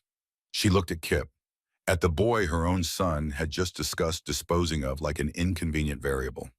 Get on the bike, she said, voice level, deadly calm. The voice of someone who'd passed through the territory of emotion and arrived at the landscape of operational planning that lay on the other side.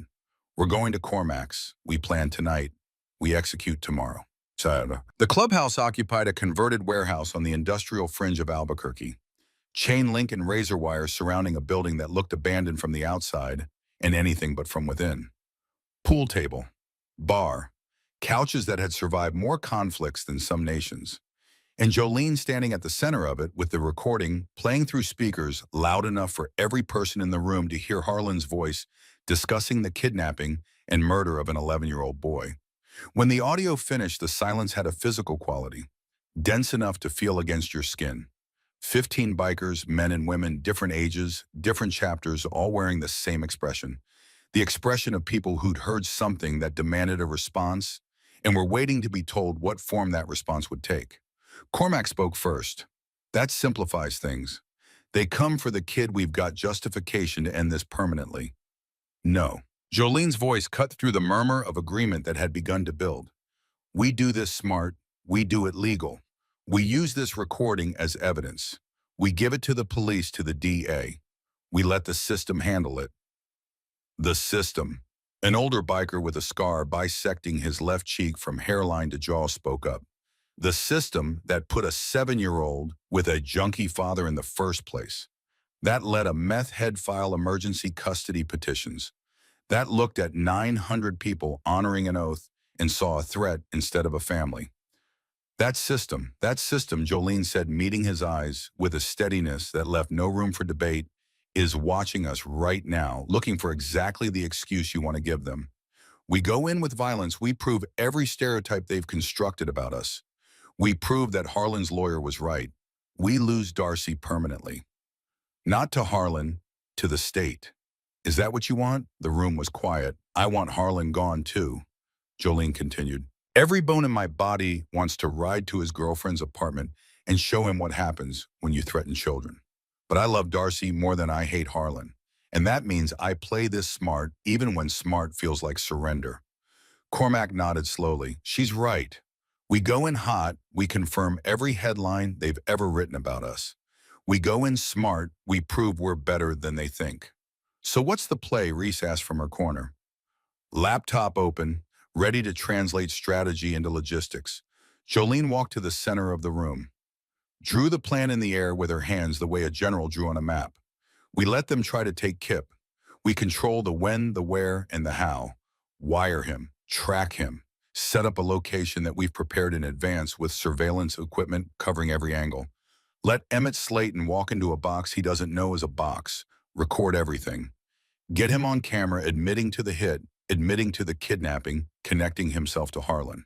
Package it for the DA with a ribbon on top. You're using the kid as bait. Cormac's tone was neutral. Observation, not objection. I'm giving him a choice. Jolene turned to Kip. She crossed the room, crouched so they were eye level. You don't have to do this. We can hide you, keep you safe until the hearing. Find another way to get the evidence. But if you're willing, this ends it permanently. Kip thought about Nora, about 3 years of running, about the difference between being safe and being free, about a 7-year-old girl named Darcy who was sitting in a stranger's house right now because the system had decided that her grandmother's world was too dangerous, while her father, the man who'd ordered a killing, walked free. I'll do it, he said, but I want something in return. Name it. Find Nora. Get her out of whatever placement she's in. Give her the same protection you're giving me. Jolene didn't pause, didn't calculate. Done. Restart the search. I want Nora's current location and placement records by tonight. Reese was already typing. On it. They spent the next 6 hours building the trap. Reese fitted Kip with a wire so small it looked like a manufacturing defect in his shirt button. GPS tracker sewn into the lining of his jacket, the worn denim that had belonged to Reese's dead brother, and now carried a protection patch on its back. Panic button on his wrist disguised as a rubber charity bracelet, the kind that every teenager in America wore without anyone asking what it meant. Cormac positioned his people. Surveillance teams on rotating shifts around the motel Jolene had selected.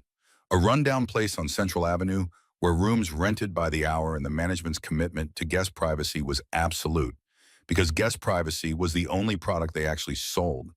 Watchers on rooftops with sight lines to the entrance. Riders staged at 3 different intersections ready to mobilize in under 2 minutes. A net designed to let one person in and never let him out. But the critical piece was Jolene's addition, The detail that separated her plan from a standard operation. I'm in the room next door, she told Cormac. Not across the street, not in a van down the block. Next door, sharing a wall with whatever happens. That's not standard protocol. You're too close. If he finds you before he gets to the kid, then I handle it. The way I handled the second shooter at the truck stop. The way I've handled every threat that's come at my family for 30 years. Cormac studied her. Whatever he saw in her expression, he decided arguing was a losing proposition. All right, but the door between rooms stays unlocked and Reese monitors your feed separately. Anything goes wrong, we're through that wall in seconds. Agreed. Night fell. Jolene drove Kip to the motel, walked him to room 117, checked the surveillance equipment that Reese had installed during the afternoon. Cameras in the smoke detector, microphones in the lamp, audio pickup sensitive enough to capture a whisper from 10 feet. Birdie the biker assigned to visible guard duty positioned herself in the parking lot. 50s built solid with the weathered patience of someone who'd spent decades watching things that needed watching.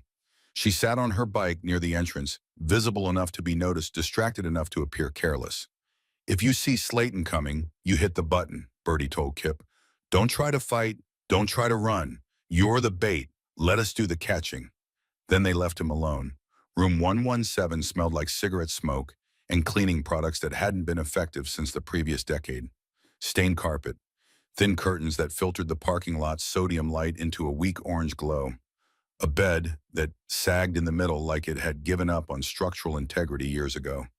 Kip sat on the edge, wore the wire, kept the panic button within reach, listened to his own heartbeat, and waited for violence to find him one more time. Through the wall, he could hear Jolene, not her words, just the fact of her presence. Occasional movement, the creak of a chair, a sound that might have been her checking her phone. Close, real, present. Not a voice through a radio or a promise from a distance, but an actual human being, 12 inches of drywall away, betting her safety on the same plan she'd asked him to bet his on. It helped, knowing she was there. Knowing that for the first time in 3 years, the space between Kip and the nearest person who gave a damn about whether he lived or died could be measured in inches instead of miles. He didn't have to wait long. 2 in the morning, the door didn't explode, didn't splinter. The lock simply turned with a metallic click that was almost gentle, the sound of a tool operated by someone who'd opened locked doors so many times the mechanics had become instinctive. The door swung inward with the quiet confidence of a professional entering a space he'd already assessed and dismissed as non-threatening. Emmett Slayton stepped through, gun drawn, eyes scanning, processing the room in a single sweep that took less than 2 seconds and registered everything in it, including the boy on the bed and the panic button on the nightstand and the distance between the two. Nothing personal, kid. His voice was flat, the same absence of inflection that the surveillance photograph had promised. Wrong place, wrong time. You've got value to someone, and I've got debts that need paying. That's all this is. Kip's hand moved toward the nightstand, toward the bracelet. Emmett crossed the distance faster than a man of his build should have been able to move, hand closing around Kip's wrist with a grip that compressed bone against bone. The panic button fell to the carpet. Nice try. Emmett produced zip ties from his jacket, secured Kip's wrists behind his back, with movements that spoke of repetition of a skill practiced so often it required no conscious thought. Your biker friend in the parking lot is already handled. Sleeping. Not dead. I'm not wasteful. You're coming with me, and if you make noise, I'll make sure it's the last sound that comes out of your mouth. He pulled Kip to his feet, guided him through the door with one hand on the zip ties and the other holding the gun close to his body. Parking lot. Birdie was on the ground, unconscious, not dead as promised. Cable ties around her wrists and ankles. Professional restraint. A white van waited near the lot's exit. Engine running. Emmett opened the rear doors, placed Kip inside with a firmness that stopped short of violence. Slammed the doors shut, got behind the wheel. The vehicle pulled onto Central Avenue and drove east. Through the wire, Kip heard Reese's voice. Calm, measured. The tone of someone monitoring a situation that was still within expected parameters. Tracking active. Units moving. 2 minutes. Stay calm. But Emmett was already making a phone call. Put it on speaker, held it where Kip could hear. It's done. I've got the kid. Tell Jolene she's got 6 hours. Drop the custody case. Tell the judge she's unfit. Give Harlan everything he wants. Or I kill the boy and leave his body where she'll find it. Harlan's voice came through the speaker. Tinny, but unmistakable. The same voice from the bar, recording but higher now, tighter, vibrating with the manic excitement of a man who believed he was winning. Make sure she knows you're serious. Hurt him. Send proof. That wasn't the deal. The deal changed. I want her broken Slayton. I want her to know what going against me costs. Hurt the kid. Take a picture. Send it to her. Emmett's jaw tightened. For the first time, something shifted behind the flat surface of his professional composure. Not hesitation, exactly. Something adjacent to it. A crack in the architecture that Kip was too frightened to identify, but the wire in his collar recorded with perfect fidelity. I'll handle it, Emmett said. You just make sure the money's ready when this is done. He hung up, drove in silence for 3 more minutes, pulled into a warehouse district on the eastern edge of the city. Dark buildings, empty lots. The kind of industrial area that existed during business hours and ceased to exist after dark, leaving nothing but concrete and metal and silence deep enough to swallow, screaming. The warehouse was unlocked. Emmett led Kip inside, secured him to a support column with additional zip ties. The space was vast and empty and echoed every sound until the echoes became sounds of their own. Concrete floor, metal walls, no windows. A single overhead light that cast more shadow than illumination. Emmett stepped back, checked the bindings, looked at Kip for a long moment with an expression that had become more complex than the flat professionalism he'd worn like a mask since entering the motel room. How old are you? 11. You got family, sister? Foster care? I don't know where. Emmett nodded slowly. Something was working behind his eyes, some calculation running against a ledger that Kip couldn't see, but the wire could hear in the changing rhythm of the man's breathing. I had a daughter, Emmett said. Vanessa. She was 9 when she died. Drive-by shooting. Bullet came through our apartment wall while she was sleeping. Wrong building, wrong floor, wrong night. Just like you at that truck stop. Wrong place, wrong time, and the universe decided she was acceptable collateral. He paused, stared at the gun in his hand like it was an artifact from someone else's life that had ended up in his possession by accident. Spent 12 years trying to fill the hole she left. Tried violence. Tried anger. Tried jobs like this one, telling myself that if I couldn't protect my own daughter, at least I could turn other people's pain into money. Thought if I stopped caring about anything, the empty space would stop hurting. It didn't. Just made the hole bigger. Then why are you doing this? Kip's voice was small in the enormous space, swallowed by echoes and concrete and the weight of a conversation that had shifted from captor and captive to something stranger and more fragile. Because I'm good at it. Because people pay me. Because I convinced myself that there wasn't enough of me left to care about the difference between a job and a murder. His eyes focused on Kip with sudden clarity. But you know what's funny? The man who hired me, Harlan, he's a father too. Got a 7-year-old daughter he's trying to take custody of. Not because he loves her, because she's worth money. Because there's a trust fund with her name on it, and he can't access it unless he's her legal guardian. Darcy, Kip said. Yeah, Darcy. Emmett's jaw muscles worked. The crack in his professional composure widened, and I was about to help him do it. Was about to kill a grandmother who's fighting to protect a little girl from a father who sees her as an asset on a balance sheet. Was about to do to Darcy exactly what someone did to Vanessa. Take away the person who loved her most. Let her grow up in a world where the last person who fought for her was gone. He stared at the gun, then at the door, then at the man tied to a column who was watching him with eyes too old for 11 and too young for everything they'd seen. The warehouse door opened, not blown off its hinges, not kicked, open with the turn of a handle quietly by a woman who'd been listening through the wire from a vehicle 100 yards away and had driven to the warehouse the moment the GPS signal stopped moving. Jolene walked in alone, no weapon visible, no bikers behind her. Just a 58-year-old woman in a leather vest crossing a concrete floor with the measured stride of someone who was either supremely confident or beyond caring about the difference between bravery and recklessness. Emmett's gun swung toward her. Instinct, training overriding whatever conscience had been whispering to him in the moments before she appeared. Let him go. Not a request, not a negotiation, A statement about what was going to happen next, spoken with the authority of someone who'd walked into worse rooms than this and walked out again. Emmett didn't lower the gun, didn't raise it either, just held it at the angle of indecision, caught between the professional who'd been paid to kill this woman and the father who'd been listening to himself describe his dead daughter to an 11-year-old boy and hadn't liked what he heard. "You were paid to kill a grandmother," Jolene said, voice steady, each word placed with the deliberation of stones being laid in a wall. "Look at this boy, 11 years old, lost his mother, lost his sister because nobody stood between her and the system that separated them. He's been sleeping behind dumpsters for 3 months, and the first thing he did when he saw someone in danger was run toward it instead of away." She paused. "Let that settle. You lost Vanessa to a bullet that came through a wall. A bullet that wasn't meant for her, fired by someone who didn't care who it hit. How many more children lose the people who love them before you decide you've been on the wrong side of that equation? I walk away from this and Harlan finds someone else." Emmett's voice was strained. "Someone who won't hesitate. Someone who won't have this conversation. Someone who kills you and probably the kid too just to clean up the mess. Then testify." Jolene took a step closer. "Give us Harlan, every payment, every conversation, every instruction he gave you. Trade what you know for a deal with the DA.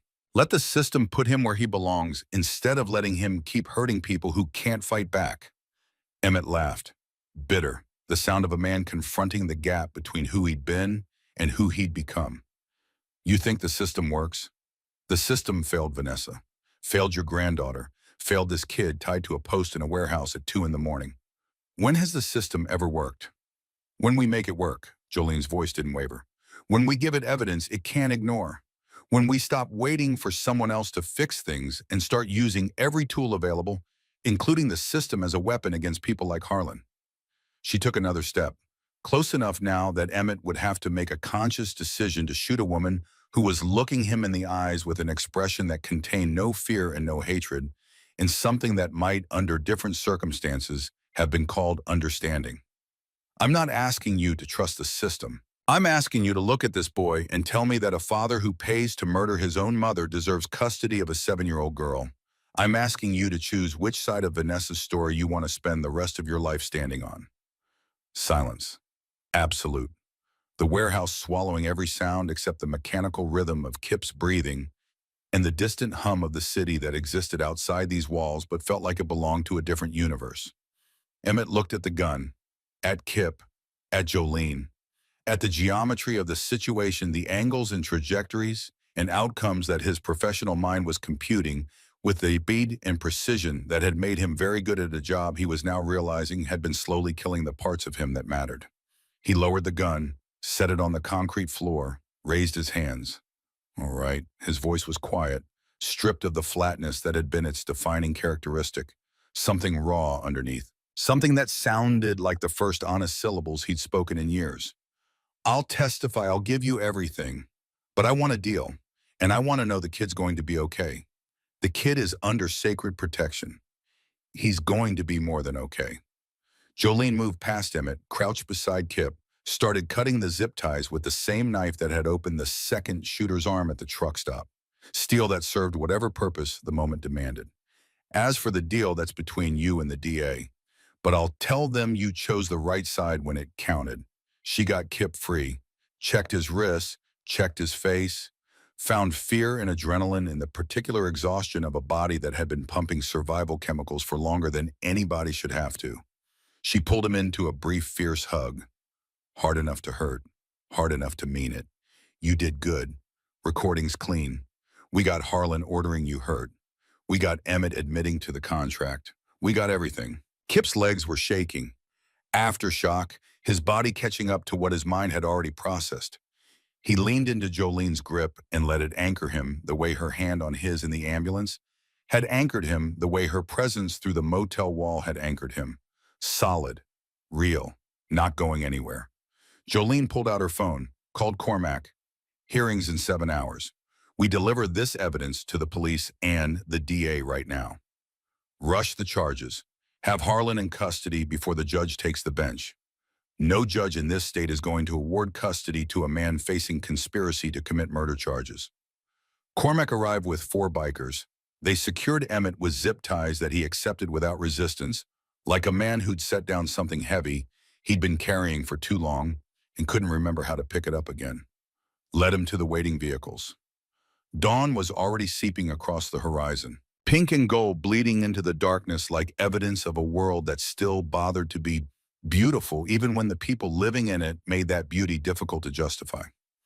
They drove to the police station. Jolene walked in carrying recordings, the note from the shooter's pocket, Emmett Slayton himself, and the particular authority of a woman who was handing the Albuquerque Police Department a case so thoroughly assembled that refusing it would require more effort than accepting it. Detectives moved fast once they understood what they were looking at. Warrants drafted, units dispatched, the machinery of law enforcement grinding to life with the reluctant efficiency of a system that functioned best when someone else did the investigation and handed it the results. Harlan Beckett was arrested at 6 in the morning in his girlfriend's bed, still carrying the residue of the night's chemical entertainment in his bloodstream. He didn't understand what was happening until they had him in handcuffs and were reading rights that he was too impaired to fully process. The look on his face captured by the arresting officer's body camera was not the expression of a man confronting justice. It was the expression of a man confronting the possibility that the world might not bend to his convenience after all. The DA filed charges by 7:30, conspiracy to commit murder, solicitation of murder, kidnapping, child endangerment, a list of felonies that built on each other like bricks in a wall that would eventually rise high enough to block out the rest of Harlan Beckett's natural life. At 8:45, Jolene Wyannon walked into family court. Reese beside her carrying a briefcase full of evidence. Cormac waiting in the corridor because his presence in the courtroom would be counterproductive, but his presence in the building was a reminder that Jolene did not walk alone. The judge reviewed the police reports filed that morning, the charges against Harlan, the recordings that Jolene's legal team had submitted as emergency exhibits. Emmett Slayton's sworn statement dictated in a holding cell at 4 in the morning with a DA's office recorder capturing every word.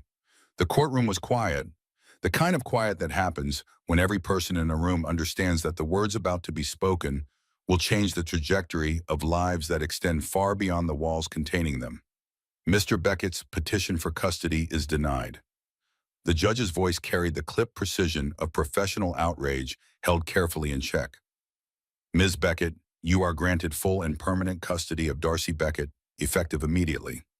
Mr. Beckett's parental rights are suspended pending the outcome of criminal proceedings. This court extends its apologies for the distress this situation has caused your family.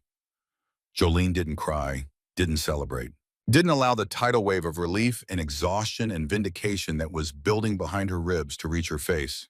She nodded once, professional, controlled, saving the emotional release for a time and place that didn't include judges and lawyers and court reporters documenting her reaction for the permanent record. Ellery Marsh met her in the hallway, face carrying the particular expression of a child protective services worker who had just watched a case resolve in a way that restored approximately 2% of her faith in the system she worked for. I'll have Darcy ready for pickup in 2 hours. She's been asking for you every single day, told every adult in the foster home that her grandmother would come, that you always keep your promises. Jolene's throat tightened. She swallowed against it, held. Tell her grandma's coming, and tell her I'm bringing someone she needs to meet. 2 hours later, Jolene pulled up to the foster home in a truck she'd borrowed from Cormac because the Harley wasn't designed for transporting children regardless of how much Darcy loved riding it. Kip sat in the passenger seat, stitches still visible at his collar, moving carefully the way people moved when their bodies were held together by thread and willpower and the stubborn refusal to stop functioning. The front door of the foster home opened, and a 7-year-old girl came through it at a velocity that suggested she'd been standing behind that door for 2 hours, waiting for the sound of an engine. She recognized the sight of a woman she'd been promised would return. Darcy Beckett hit her grandmother at full speed, arms wrapping around Jolene's waist with the desperate strength of a child who'd spent days wondering if love was something that could be taken away by strangers in suits. Face buried in leather and cotton, in the smell of engine oil and coffee, and whatever particular combination of scents meant grandmother and safety and home. Jolene caught her, held her, lifted her off the ground and pressed her face into that wild auburn hair and let the tears come because they were earned and because holding them back any longer would have required a strength she didn't have left. I knew you'd come, Darcy whispered. I told them. I told everybody. You always keep your promises, always, Jolene said. The word carrying more weight than a single syllable should have been able to support. Loaded with 3 years of custody battles and one night of bullets, and every decision she'd made since a phone screen lit up with 3 words from a 7-year-old who just wanted to know when home was coming back. She set Darcy down, gently, kept one hand on the girl's shoulder. The other she used to gesture toward the truck, toward the boy sitting in the passenger seat, watching this reunion with an expression that contained more longing than an 11-year-old face should have known how to produce. There's someone I want you to meet, Jolene said. This is Kip. He's the boy who saved Grandma, and he's going to be staying with us for a while. Darcy studied Kip with the frank assessment that 7-year-olds specialized in. No social filters, no polite pretense, just direct observation and immediate conclusion. She saw the stitches at his collar, the careful way he moved, the jacket with the protection patch on its back, the eyes that were watching her the way someone watched a fire on a cold night, drawn to the warmth but not sure they were allowed to get close. You got hurt saving Grandma. Yeah, Kip said. That was really brave. Your grandma's braver. She saved me back. Darcy considered this equation for a moment. Then she walked to the truck, climbed up to the running board, and extended her hand with the solemn formality of a diplomat initiating relations between two nations that had never previously communicated. Thank you for keeping her safe. I'm Darcy. Kip shook her hand, felt something shift in his chest. Not breaking exactly. Opening a door that had been sealed for 3 years, locked from the inside by a boy who'd learned that caring about people was a setup for losing them. I'm Kip, and I've got a sister about your age. Maybe you can meet her soon. I'd like that, Darcy said, with the simple certainty of a child who just decided that this person belonged in her world, and that was that.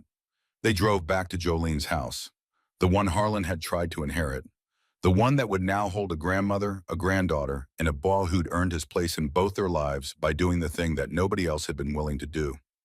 Jolene pulled into the driveway, killed the engine, sat for a moment in the sudden quiet hands on the wheel, looking at the house she'd fought for, at the life she'd defended, at the 2 children in her vehicle, who represented everything she'd nearly lost and everything she'd gained.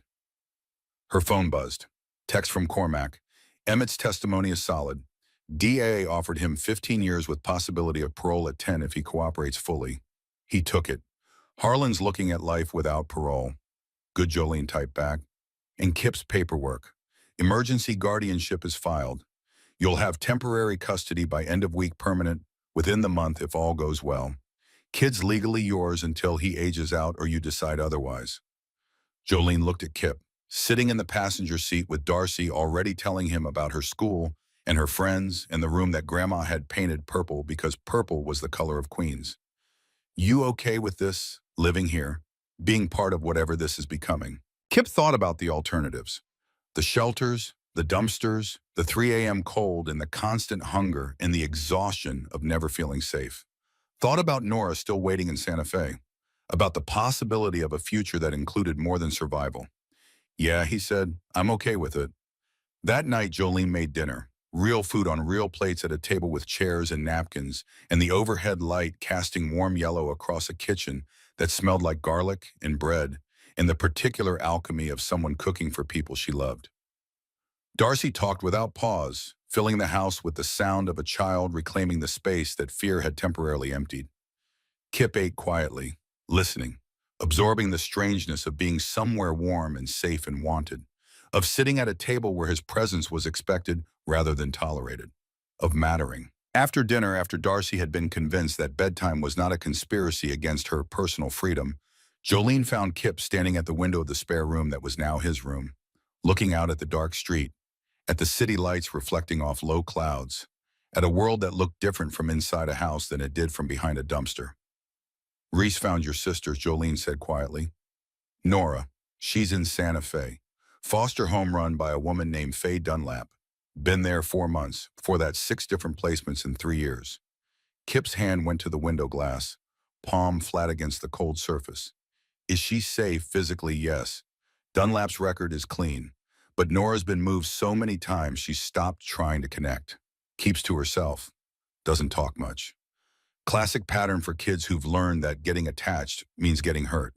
He knew that pattern, had lived inside it, built it around himself like armor that protected and suffocated in equal measure.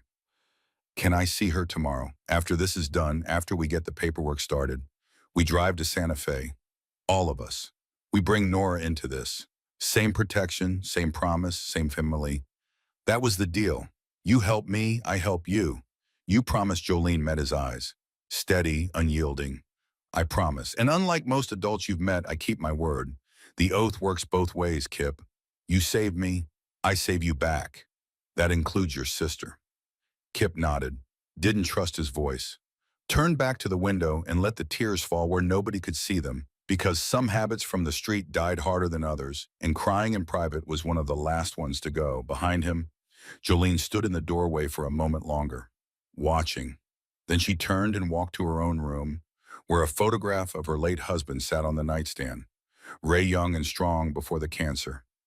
He'd made her promise. Take care of Darcy. Make sure Harlan's mistakes don't ruin another generation. Make sure the money he'd set aside would build a future instead of funding destruction. Promise kept, and expanded now to include a boy who'd saved her life and a sister who needed saving. Jolene turned off the light, let exhaustion pull her under. Tomorrow would bring Santa Fe and Nora and the complicated work of assembling a family from pieces that the world had scattered. Tomorrow would bring legal paperwork and healing wounds and trauma that didn't evaporate just because the immediate danger had passed. But tomorrow would also bring a sister reunited with her brother, would bring one more child pulled from the margins into a circle of protection that now numbered 927, would bring proof that sacred oaths meant something real and lasting and worth the cost of keeping them. For tonight, that was enough. The drive to Santa Fe took 2 hours. Jolene behind the wheel of Cormac's borrowed truck. Kip in the passenger seat with his hands clasped between his knees, pressing them together to keep them from shaking, a strategy that worked for approximately 30 seconds at a time before the trembling started again. Darcy in the back seat, legs too short to reach the floor, swinging her feet in a rhythm that had no connection to the radio or the road or anything except the internal metronome of a 7-year-old who processed the world through motion. What if Nora doesn't like me? Darcy's voice was small against the highway noise. She'd been asking questions since they left Albuquerque, each one a little more uncertain than the last, a child trying to map unfamiliar emotional territory without a compass. She'll like you, Kip said. The words came out with more hope than certainty. He hadn't seen his sister in 3 years. Didn't know what 6 foster placements and the accumulated weight of being unwanted had done to the girl who used to wear a purple hoodie for 3 straight weeks because their mother said it was the color of Queens. Didn't know if she'd forgiven him for disappearing, for being the brother who stood in a doorway and did nothing and then vanished from her life entirely. Jolene glanced at him, read the tension in his shoulders and jaw, the rigid posture of someone bracing for an impact that hadn't arrived yet. Reese talked to Nora's foster mother, she said. Told her you were coming. Nora's been packed since yesterday morning. Sitting by the window, waiting. She remembers me. She's been waiting for you for 3 years, Kip. Children don't forget that. They carry it. Sometimes it turns into anger, sometimes into hope. Either way, it means you mattered. The house was in a quiet Santa Fe neighborhood where lawns stayed trimmed and front porches held rocking chairs and terracotta pots with plants that someone remembered to water. Middle-class ordinary. Faye Dunlap met them at the front door, 60-something with kind eyes set in a face that had been softened by years of caring for children who arrived broken and left still cracked, but perhaps a little more whole. She had the careful weariness of a woman who understood that love wasn't always enough to repair what the world had damaged, but believed it was worth offering anyway. She's upstairs, Faye said. Been nervous all morning. Kept asking if you were real. If this was another promise somebody made and forgot about. Kip's chest constricted. Can I see her? Go ahead. Second door on the right. He climbed the stairs slowly, Each step felt like it covered more distance than the 12 inches of wood and carpet beneath his feet. Like he was crossing years instead of stairs, traversing the gap between the brother who'd frozen in a doorway and the brother who'd taken a bullet in a parking lot, and he didn't know which one would be standing in that doorway when Nora saw him. The door was half open. He knocked anyway. Gentle, giving her the time he wished someone had given him. "Come in." Her voice hit him with a force that had nothing to do with volume. 3 years older, but still Nora. Still carrying something in her vowels that sounded like their mother's kitchen on Saturday mornings before Croy, before everything shattered. He pushed the door open. She was sitting on the edge of the bed, 11 years old now, hair longer than he remembered, darker, pulled back in a ponytail that looked like she'd done it herself without a mirror. Eyes that had gained an edge they hadn't carried in the photograph he'd kept in his backpack for 3 years. She was wearing clothes that fit but looked temporary, assembled from whatever the current placement provided. Nothing personal, nothing chosen, nothing that said, "This is mine and I plan to stay." A small backpack sat at her feet. Everything she owned compressed into one bag, ready to move at a moment's notice because moving was what foster children did. You learned to keep your life portable so that when the next disruption came, and it always can say something, you could pick up and go without leaving anything behind that would hurt to lose. They looked at each other, brother and sister separated by 3 years and 1,000 miles of damage. Neither sure how to bridge a gap that silence had been widening since the night their world split in half. "You got tall," Nora said finally. "You got old," Kip replied. A smile crossed her face, brief flickering the muscle memory of happiness activating for half a second before caution shut it down. "You said you'd come back for me. I know. I'm sorry it took so long. 3 years isn't long." There was no accusation in her voice. Just fact, the flat, undecorated truth of a child who'd learned to state things as they were because hoping they'd be different was a luxury that got revoked early. "I couldn't before," Kip said. "But I can now, and I'm not leaving without you."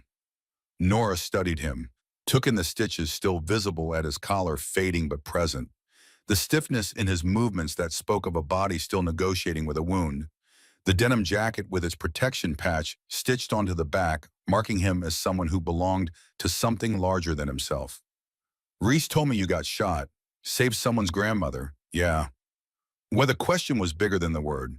It contained 3 years of wondering why her brother hadn't saved their mother, why he hadn't stopped Croy, why he disappeared into a system that swallowed children whole and rarely bothered to check if they survived the digestion. "Because I was tired of standing still," Kip said. "Tired of watching bad things happen and doing nothing. Tired of being the kid in the doorway who couldn't move when it mattered." He paused, met her eyes, let her see the truth without decoration. "I wanted to prove I could be different. That freezing in that kitchen wasn't the whole story of who I am. I don't know if it worked, but I've got people now. A grandmother who keeps her word, a little girl who needs looking after, 900 bikers who decided I was worth protecting." He stopped. "And a sister I've been looking for since the day they took you away. If you'll come with me." Nora picked up her backpack, held it against her chest, shield and security blanket, and the physical manifestation of a life designed for leaving. "We're Albuquerque. Jolene's house. She's got a room for you. Emergency guardianship papers for both of us. We'd be together, not just blood, choice. Family that showed up when it mattered. What if it doesn't work? What if she decides we're too much trouble? What if she sends us back the way everyone else did?" Kip understood the fear because it still lived inside him too, whispering in the quiet moments, insisting that permanence was a fiction adults invented when they wanted something from you. "Then we figure it out together. But Jolene isn't like the others. She called in a sacred oath for me. 927 people drove through the night because I took a bullet for her. Those are people who follow through." Nora stood, testing the decision in her legs before committing to it with her heart. "Is Darcy nice?" She's 7. Talks constantly, shares everything she owns. Thinks brothers who save grandmothers are heroes. You're not a hero, I know. But maybe I can be a brother who doesn't freeze next time." Something shifted in Nora's expression. Not trust exactly, not yet. But the faintest crack in the wall she'd built, just wide enough to let possibility squeeze through. They went downstairs together. Nora moving with the controlled caution of someone who'd learned that showing excitement was a setup for disappointment. But when she reached the bottom of the stairs and saw Darcy standing by the front door, something happened that neither sibling expected. Darcy smiled, wide and open and completely unaware that some people needed time before they could accept a smile at face value. "You're Nora. Kip talks about you all the time. I'm Darcy. Do you like motorcycles? Because Grandma has one and it's really loud but also really cool, and sometimes she lets me sit on it, and if you ask nice, maybe she'll let you sit on it too." Nora blinked, looked at Kip for translation. "She's always like this," he said. "I like motorcycles," Nora said quietly. "Never been on one." "Then we'll fix that." Jolene stepped forward from the hallway, not crowding, leaving Nora space to breathe, to assess, to decide for herself whether this woman was safe. "I'm Jolene. Diesel on the road. I've got a house with 2 spare rooms and a kitchen that actually has food in it. No promises except this one. You're under protection now. Same as Kip, same as Darcy. Nobody hurts you without going through us. And us is 927, give or take, depending on the day." Nora looked at the woman in the leather vest, at the patches and the scars on her knuckles, and the gray threading through dark hair. At the 7-year-old pressed against her grandmother's leg, with absolute confidence that this person was safe and good and permanent. At her brother standing beside them with stitches in his side and something in his eyes that she hadn't seen in 3 years. Hope, fragile and stubborn and refusing to die no matter how many reasons the world provided.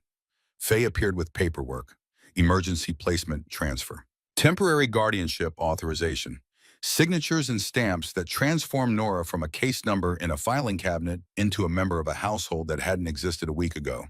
Her medical records, school files, therapy notes. Faye handed the folder to Jolene. "She's been through 6 homes in 3 years. Each one made it harder. She'll test you, push every boundary you set, try to prove that you'll quit the way everyone else did." "I won't quit," Jolene said. "Everyone says that. I'm not everyone." They drove back to Albuquerque. Darcy filled the silence with stories about school, about her best friend, who had a dog named Biscuit, about how Grandma once let her steer the motorcycle in the driveway, and it was the greatest moment in the history of moments.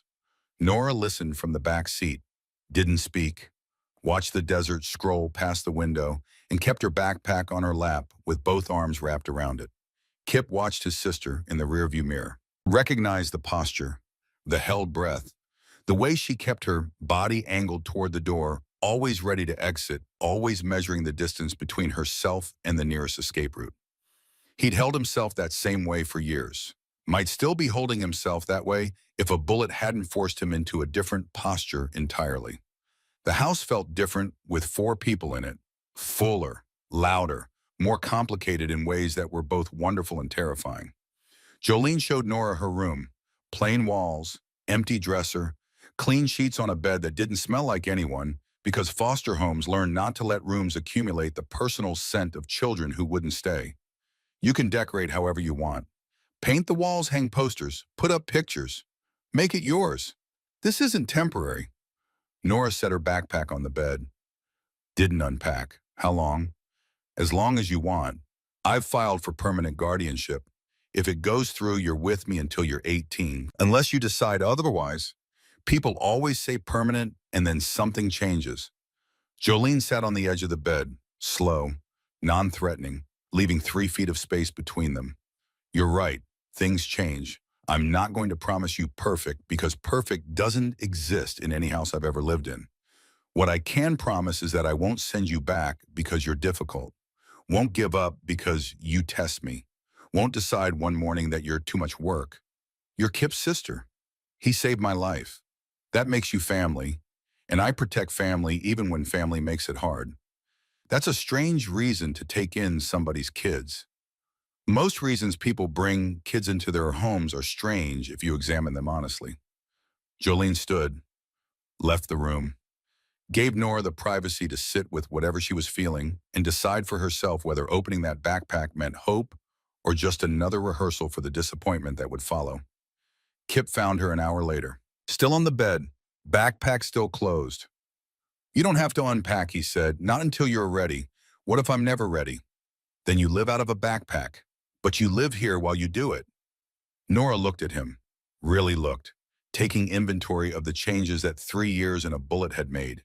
The height he'd gained, the angles his face had developed, the scar tissue forming beneath his shirt where the entry wound was still deciding what shape it would carry for the rest of his life. Did it hurt getting shot? Yeah. Was it worth it? Kip considered the question against the evidence. This house, this room, Jolene in the kitchen making dinner, Darcy's voice carrying through the hallway narrating her life to anyone within earshot. His sister 3 feet away, still guarded, still braced, but here, present, reachable for the first time in 3 years. Yeah, he said, it was worth it. Dinner was the particular awkwardness that all new families endured. Too much politeness layered over too little familiarity. Darcy did the heavy lifting, filling silence with stories and questions, and the relentless optimism of a child who believed that people sitting around a table eating food together meant everything was going to be fine. Jolene asked careful questions, received careful answers.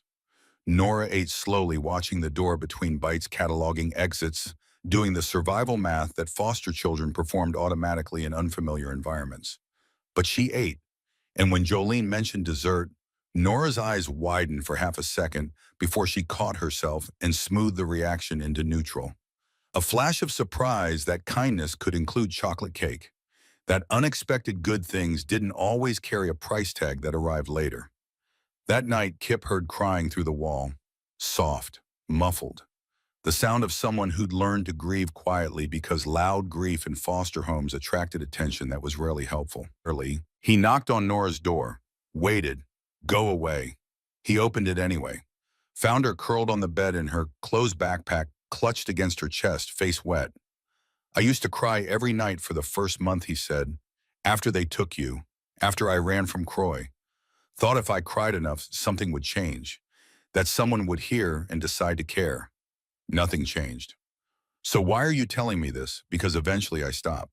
Stopped crying, stopped feeling, went numb, because numb was easier than hoping.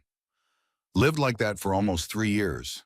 Then I met Jolene and Darcy and people who decided I was worth something. And it hurt Nora. Feeling again, hoping again, letting people in when every part of me was screaming to stay closed. In some ways it hurt worse than the bullet. Nora sat up, wiped her eyes with the back of her hand. Does it get easier? I don't know. I've only been doing it for a week. But we're doing it together this time. That has to count for something. She leaned against him. Small gesture, enormous meaning. Brother and sister reunited by a gunshot and an oath, and a grandmother who decided that protecting one child meant protecting them all. They sat in the dark, not fixing anything, just proving with their presence that neither of them was alone anymore. 6 weeks passed. Some days felt like progress. Some felt like retreat. Time doing what time did in households built from broken pieces, revealing the cracks, while simultaneously filling them with the slow accumulation of shared meals, shared mornings, shared space. Kip's stitches came out. The wound became a scar, raised and pink permanent, evidence of the night he'd stopped running away and started running toward. He began working at Cormac's garage 3 days a week after school, learning that his hands could build engines and repair brake lines and create order from mechanical chaos. Learning what it meant to be expected somewhere to have someone notice when he didn't show up. Nora tested boundaries with the systematic thoroughness of someone conducting an experiment whose hypothesis was that all adults would eventually abandon you. She stayed out past curfew, skipped school, refused to eat dinner at the table, left her backpack packed for the first 2 weeks, a signal that she could leave at any moment, that this arrangement was provisional, that she hadn't committed because commitment was for people who hadn't been burned. Jolene didn't crack, didn't raise her voice, didn't issue ultimatums or threats or any of the responses that Nora's behavior was designed to provoke. When Nora stayed out until 2 in the morning, Jolene stayed up, sitting at the kitchen table with coffee and the light on so that when Nora walked through the door, expecting confrontation, she found something worse: patience, consistency. A woman who said, I was worried, and meant it without attaching consequences. When Nora skipped school, Jolene drove her personally the next morning, walked her to the entrance, said have a good day, and drove away without lecturing. When Nora screamed that she hated this house and everyone in it and wanted to go back to foster care, where at least nobody pretended to care, Jolene said okay and made dinner anyway. Slowly, incrementally, in steps so small they were almost invisible. Nora's backpack got unpacked. Clothes migrated from the bag to the dresser. A drawing went up on the wall, then another, then a third. She started eating at the table without watching the door. Started laughing at Darcy's stories quietly at first, then with actual sound. Started calling Jolene by name instead of avoiding direct address entirely. Started believing that maybe this time the floor beneath her wouldn't give way. The morning Croy Renner reappeared was a Tuesday in November. Ordinary in every way that mattered until it wasn't. Jolene's phone rang at 11 in the morning, Nora's school. The voice on the other end belonged to the vice principal, and it carried the particular tension of an administrator dealing with a situation that had exceeded the boundaries of school policy. Ms. Beckett, there's a man here claiming to be Nora Renner's legal guardian. He's requesting to remove her from school. Nora is extremely distressed. She's locked herself in the counselor's office and won't come out. Jolene was in her truck within 30 seconds, phone wedged between her shoulder and ear as she pulled out of the driveway. His name. What's his name? Croy Renner. He has documentation. Ms. Beckett, he's insistent. Do not release her to him. Do not let him near her. I'm 12 minutes away. Call the police. She hung up. Dialed Reese while driving. Croy Renner is at Nora's school, trying to take her. I need everything you have on his legal standing right now. Reese's keyboard was already firing. Croy Renner. He was never formally stripped of guardianship. Mother's deceased biological father unknown. On paper, he's still Nora and Kip's legal stepfather. Emergency guardianship gives you temporary custody, but it doesn't terminate his parental rights. If he challenges in court, he's not challenging in court.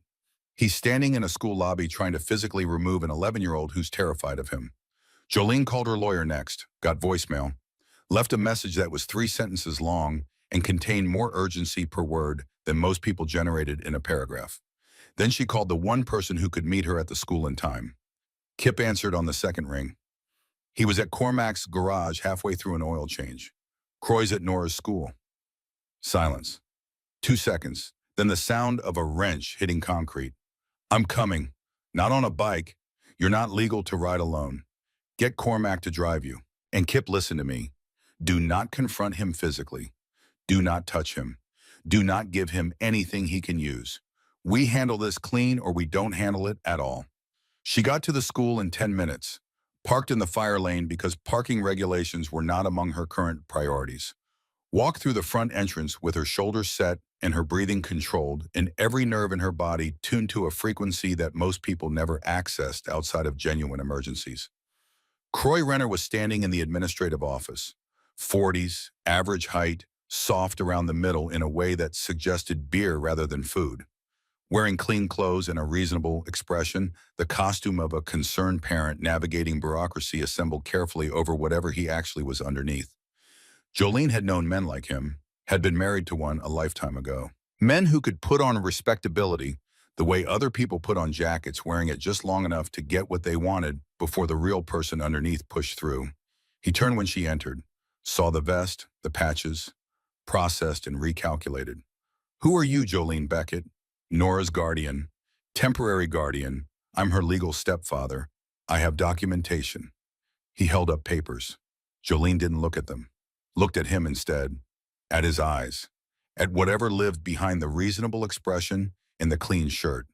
You're the man who beat their mother badly enough to put her in the hospital. Who waved a gun at a social worker while 2 children watched.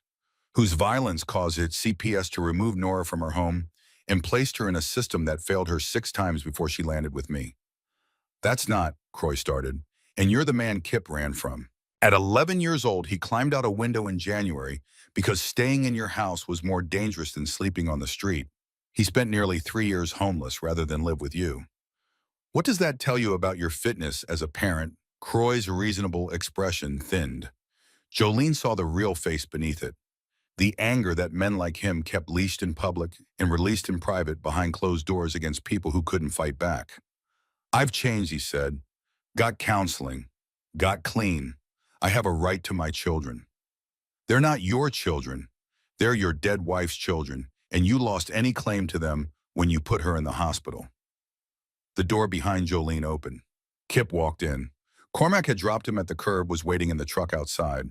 Not bikers filling the building, Not leather and chrome and intimidation. Just a 14-year-old boy walking into a school office to stand next to the woman who'd promised his sister would be safe.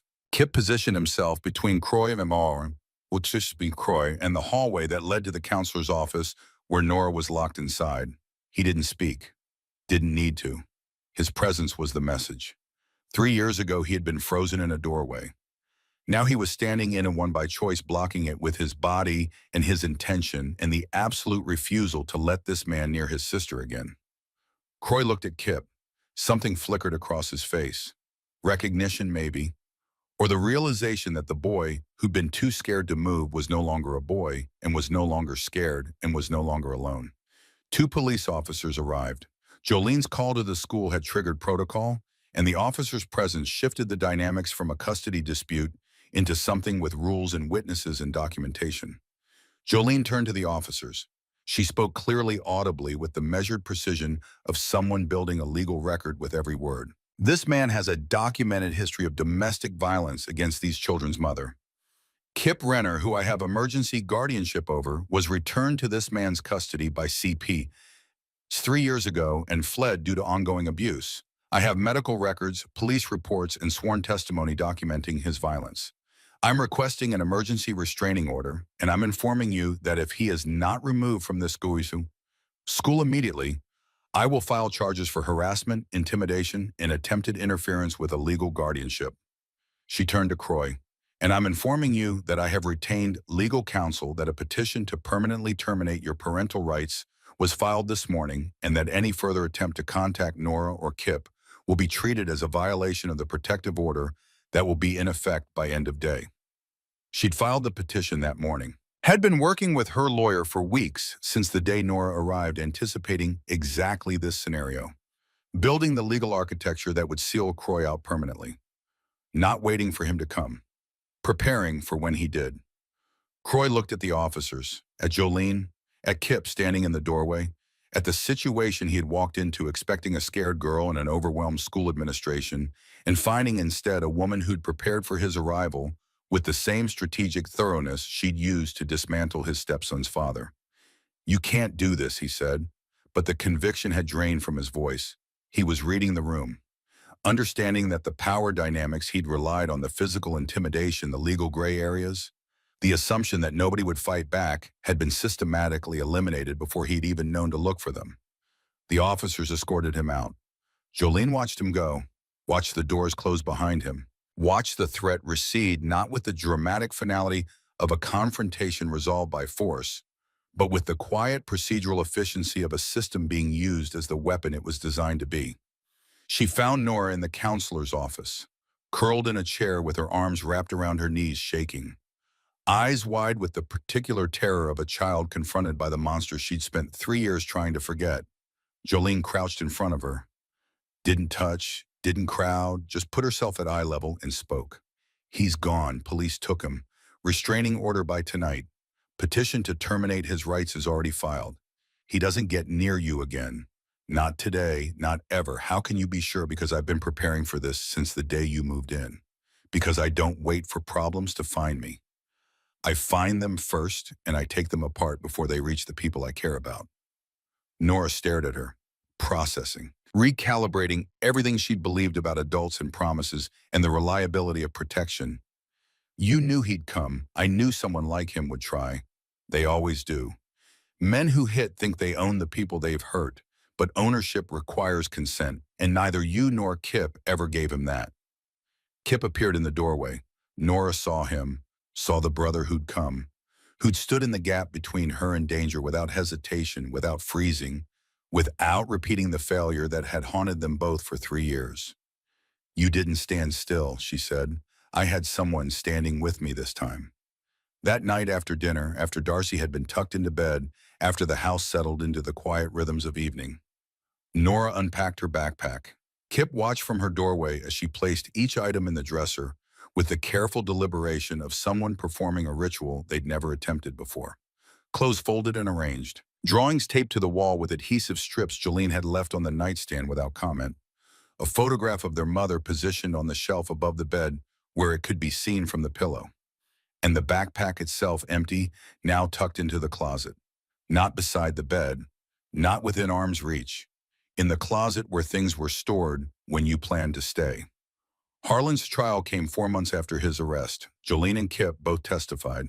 Emmett Slayton testified for 3 hours, detailing every payment, every instruction, every conversation with a specificity that left no room for the jury to construct reasonable doubt. The defense attorney tried to paint Jolene as the aggressor, as a woman whose biker affiliations made her the true danger to Darcy. The attempt collapsed under the weight of evidence that included Harlan's own voice ordering a child harmed. The jury deliberated for 90 minutes. Guilty on all counts. Life without parole. Jolene sat in the gallery and watched her son receive a sentence that would consume the remainder of his natural life. She felt the weight of it settle over her. Not triumph, not satisfaction. Something heavier and more complicated than either. The particular grief of a mother who had failed to save her child from himself and was now watching the consequences of that failure measured in decades. She didn't cry. Not there. Saved it for the drive home, for the stretch of highway between the courthouse and the exit for her street, where she pulled onto the shoulder and let the sound come out of her. Raw and private and belonging to no one except a woman who'd buried a husband and lost a son and was now raising 3 children in a house that she'd once thought would be too quiet after Ray died. The ceremony happened on a Saturday in late spring, desert outside Albuquerque. Open skin and red earth stretching to the horizon in every direction, the landscape that had been the backdrop for everything that had changed in the past 6 months. 927 motorcycles parked in formation. Chrome reflecting the early sun, a bonfire burned at the center large enough to see from miles away. Old tradition, fire as witness, fire as transformation. Cormac stood beside the flames. Full patch, scars and authority, and the particular gravity of a man whose word had been tested enough times to prove that it held weight. He raised one hand and the assembly went silent. Brothers and sisters, we gather to honor a sacred obligation. 6 months ago, Jolene Beckett calling this oath. A boy named Kip Renner took a bullet meant for her, saved her life, saved her granddaughter's future, did what most wouldn't, stood when he could have stayed down. Jolene walked forward, leading Kip and Nora and Darcy. 4 people assembled by violence and choice into something that functioned like a family because it had chosen to be one. Cormac continued, in our world, these oaths are permanent. They mean someone outside our brotherhood did something that wove their life into ours, that their protection became our responsibility. Their family, our family. He pulled out a patch, black leather embroidered with a lioness in gold thread. Words beneath it, Grandmother Lion, Jolene Beckett. You didn't just survive. You turned the protection of a homeless boy into protection of his sister. You fought a custody battle and won. You stood in a warehouse alone and turned a killer into a witness. You used strength when strength was needed and law when law was needed, and you never once confused the two. This patch isn't just for fighting, it's for building what comes after the fight. He held it out. Jolene turned. Let him sew it onto her vest, each stitch deliberate. When she faced the assembly, 927 people stood in unison. Hands rose to chests. No applause, no noise, just silence, which in this world carried more respect than any sound. Cormac turned to Kip. Second patch, silver thread, a lion's head in profile. Words beneath, Lionheart protected. Kip Renner, 11 years old, homeless, nobody's responsibility. You saw a gun and screamed, took a bullet for a stranger, helped bring down a man who wanted his own mother dead, reminded every one of us what courage looks like when it's stripped of everything except the choice to move. He held the patch out. Kip took it. Jolene helped him turn, sewed it onto the denim jacket that had once belonged to Reese's dead brother. Thread binding fabric to fabric passed to present one loss to one rescue. For Nora, a smaller patch. Simple design. Text only. Under protection, Renner family. You didn't ask for this, Cormac said. Didn't choose it. But your brother fought to bring you here, and Jolene opened her home. That makes you one of ours. Same promise. Same shield. Nora looked at Kip, at Jolene, at Darcy, who was standing on her toes trying to see over the adults around her, completely certain that everything happening was right and good and exactly how the world was supposed to work. She took the patch, let Jolene sew it on, stood among 900 strangers who'd decided she mattered before she'd decided they were worth trusting. When the patches were placed, the assembly broke its silence. Applause shouts, whistles, the sound of people celebrating survival and family, and the stubborn insistence that some oaths meant something permanent. Jolene stepped to the bonfire, flames painting her face in shifting amber, voice carrying across the desert without amplification. They tried to kill me, to use my granddaughter as currency. They thought I'd break. They were wrong. They thought I'd be alone. Wrong again. She looked at the assembly. Kip taught me that courage spreads. One voice screaming in the dark can wake 900. Darcy taught me that children are watching us, learning from what we do when it counts, not from what we say when it's easy. Her voice shifted, quieter, carrying the weight of something she'd been building in her mind for months. I'm not just a grandmother anymore. I'm not just a biker. I'm the start of something that needs to exist. There are grandparents all over this country raising children because the parents can't or won't, fighting custody battles without money for lawyers, fighting systems that don't recognize them as viable, fighting alone because nobody told them there was help. She pulled out a folder, held it up.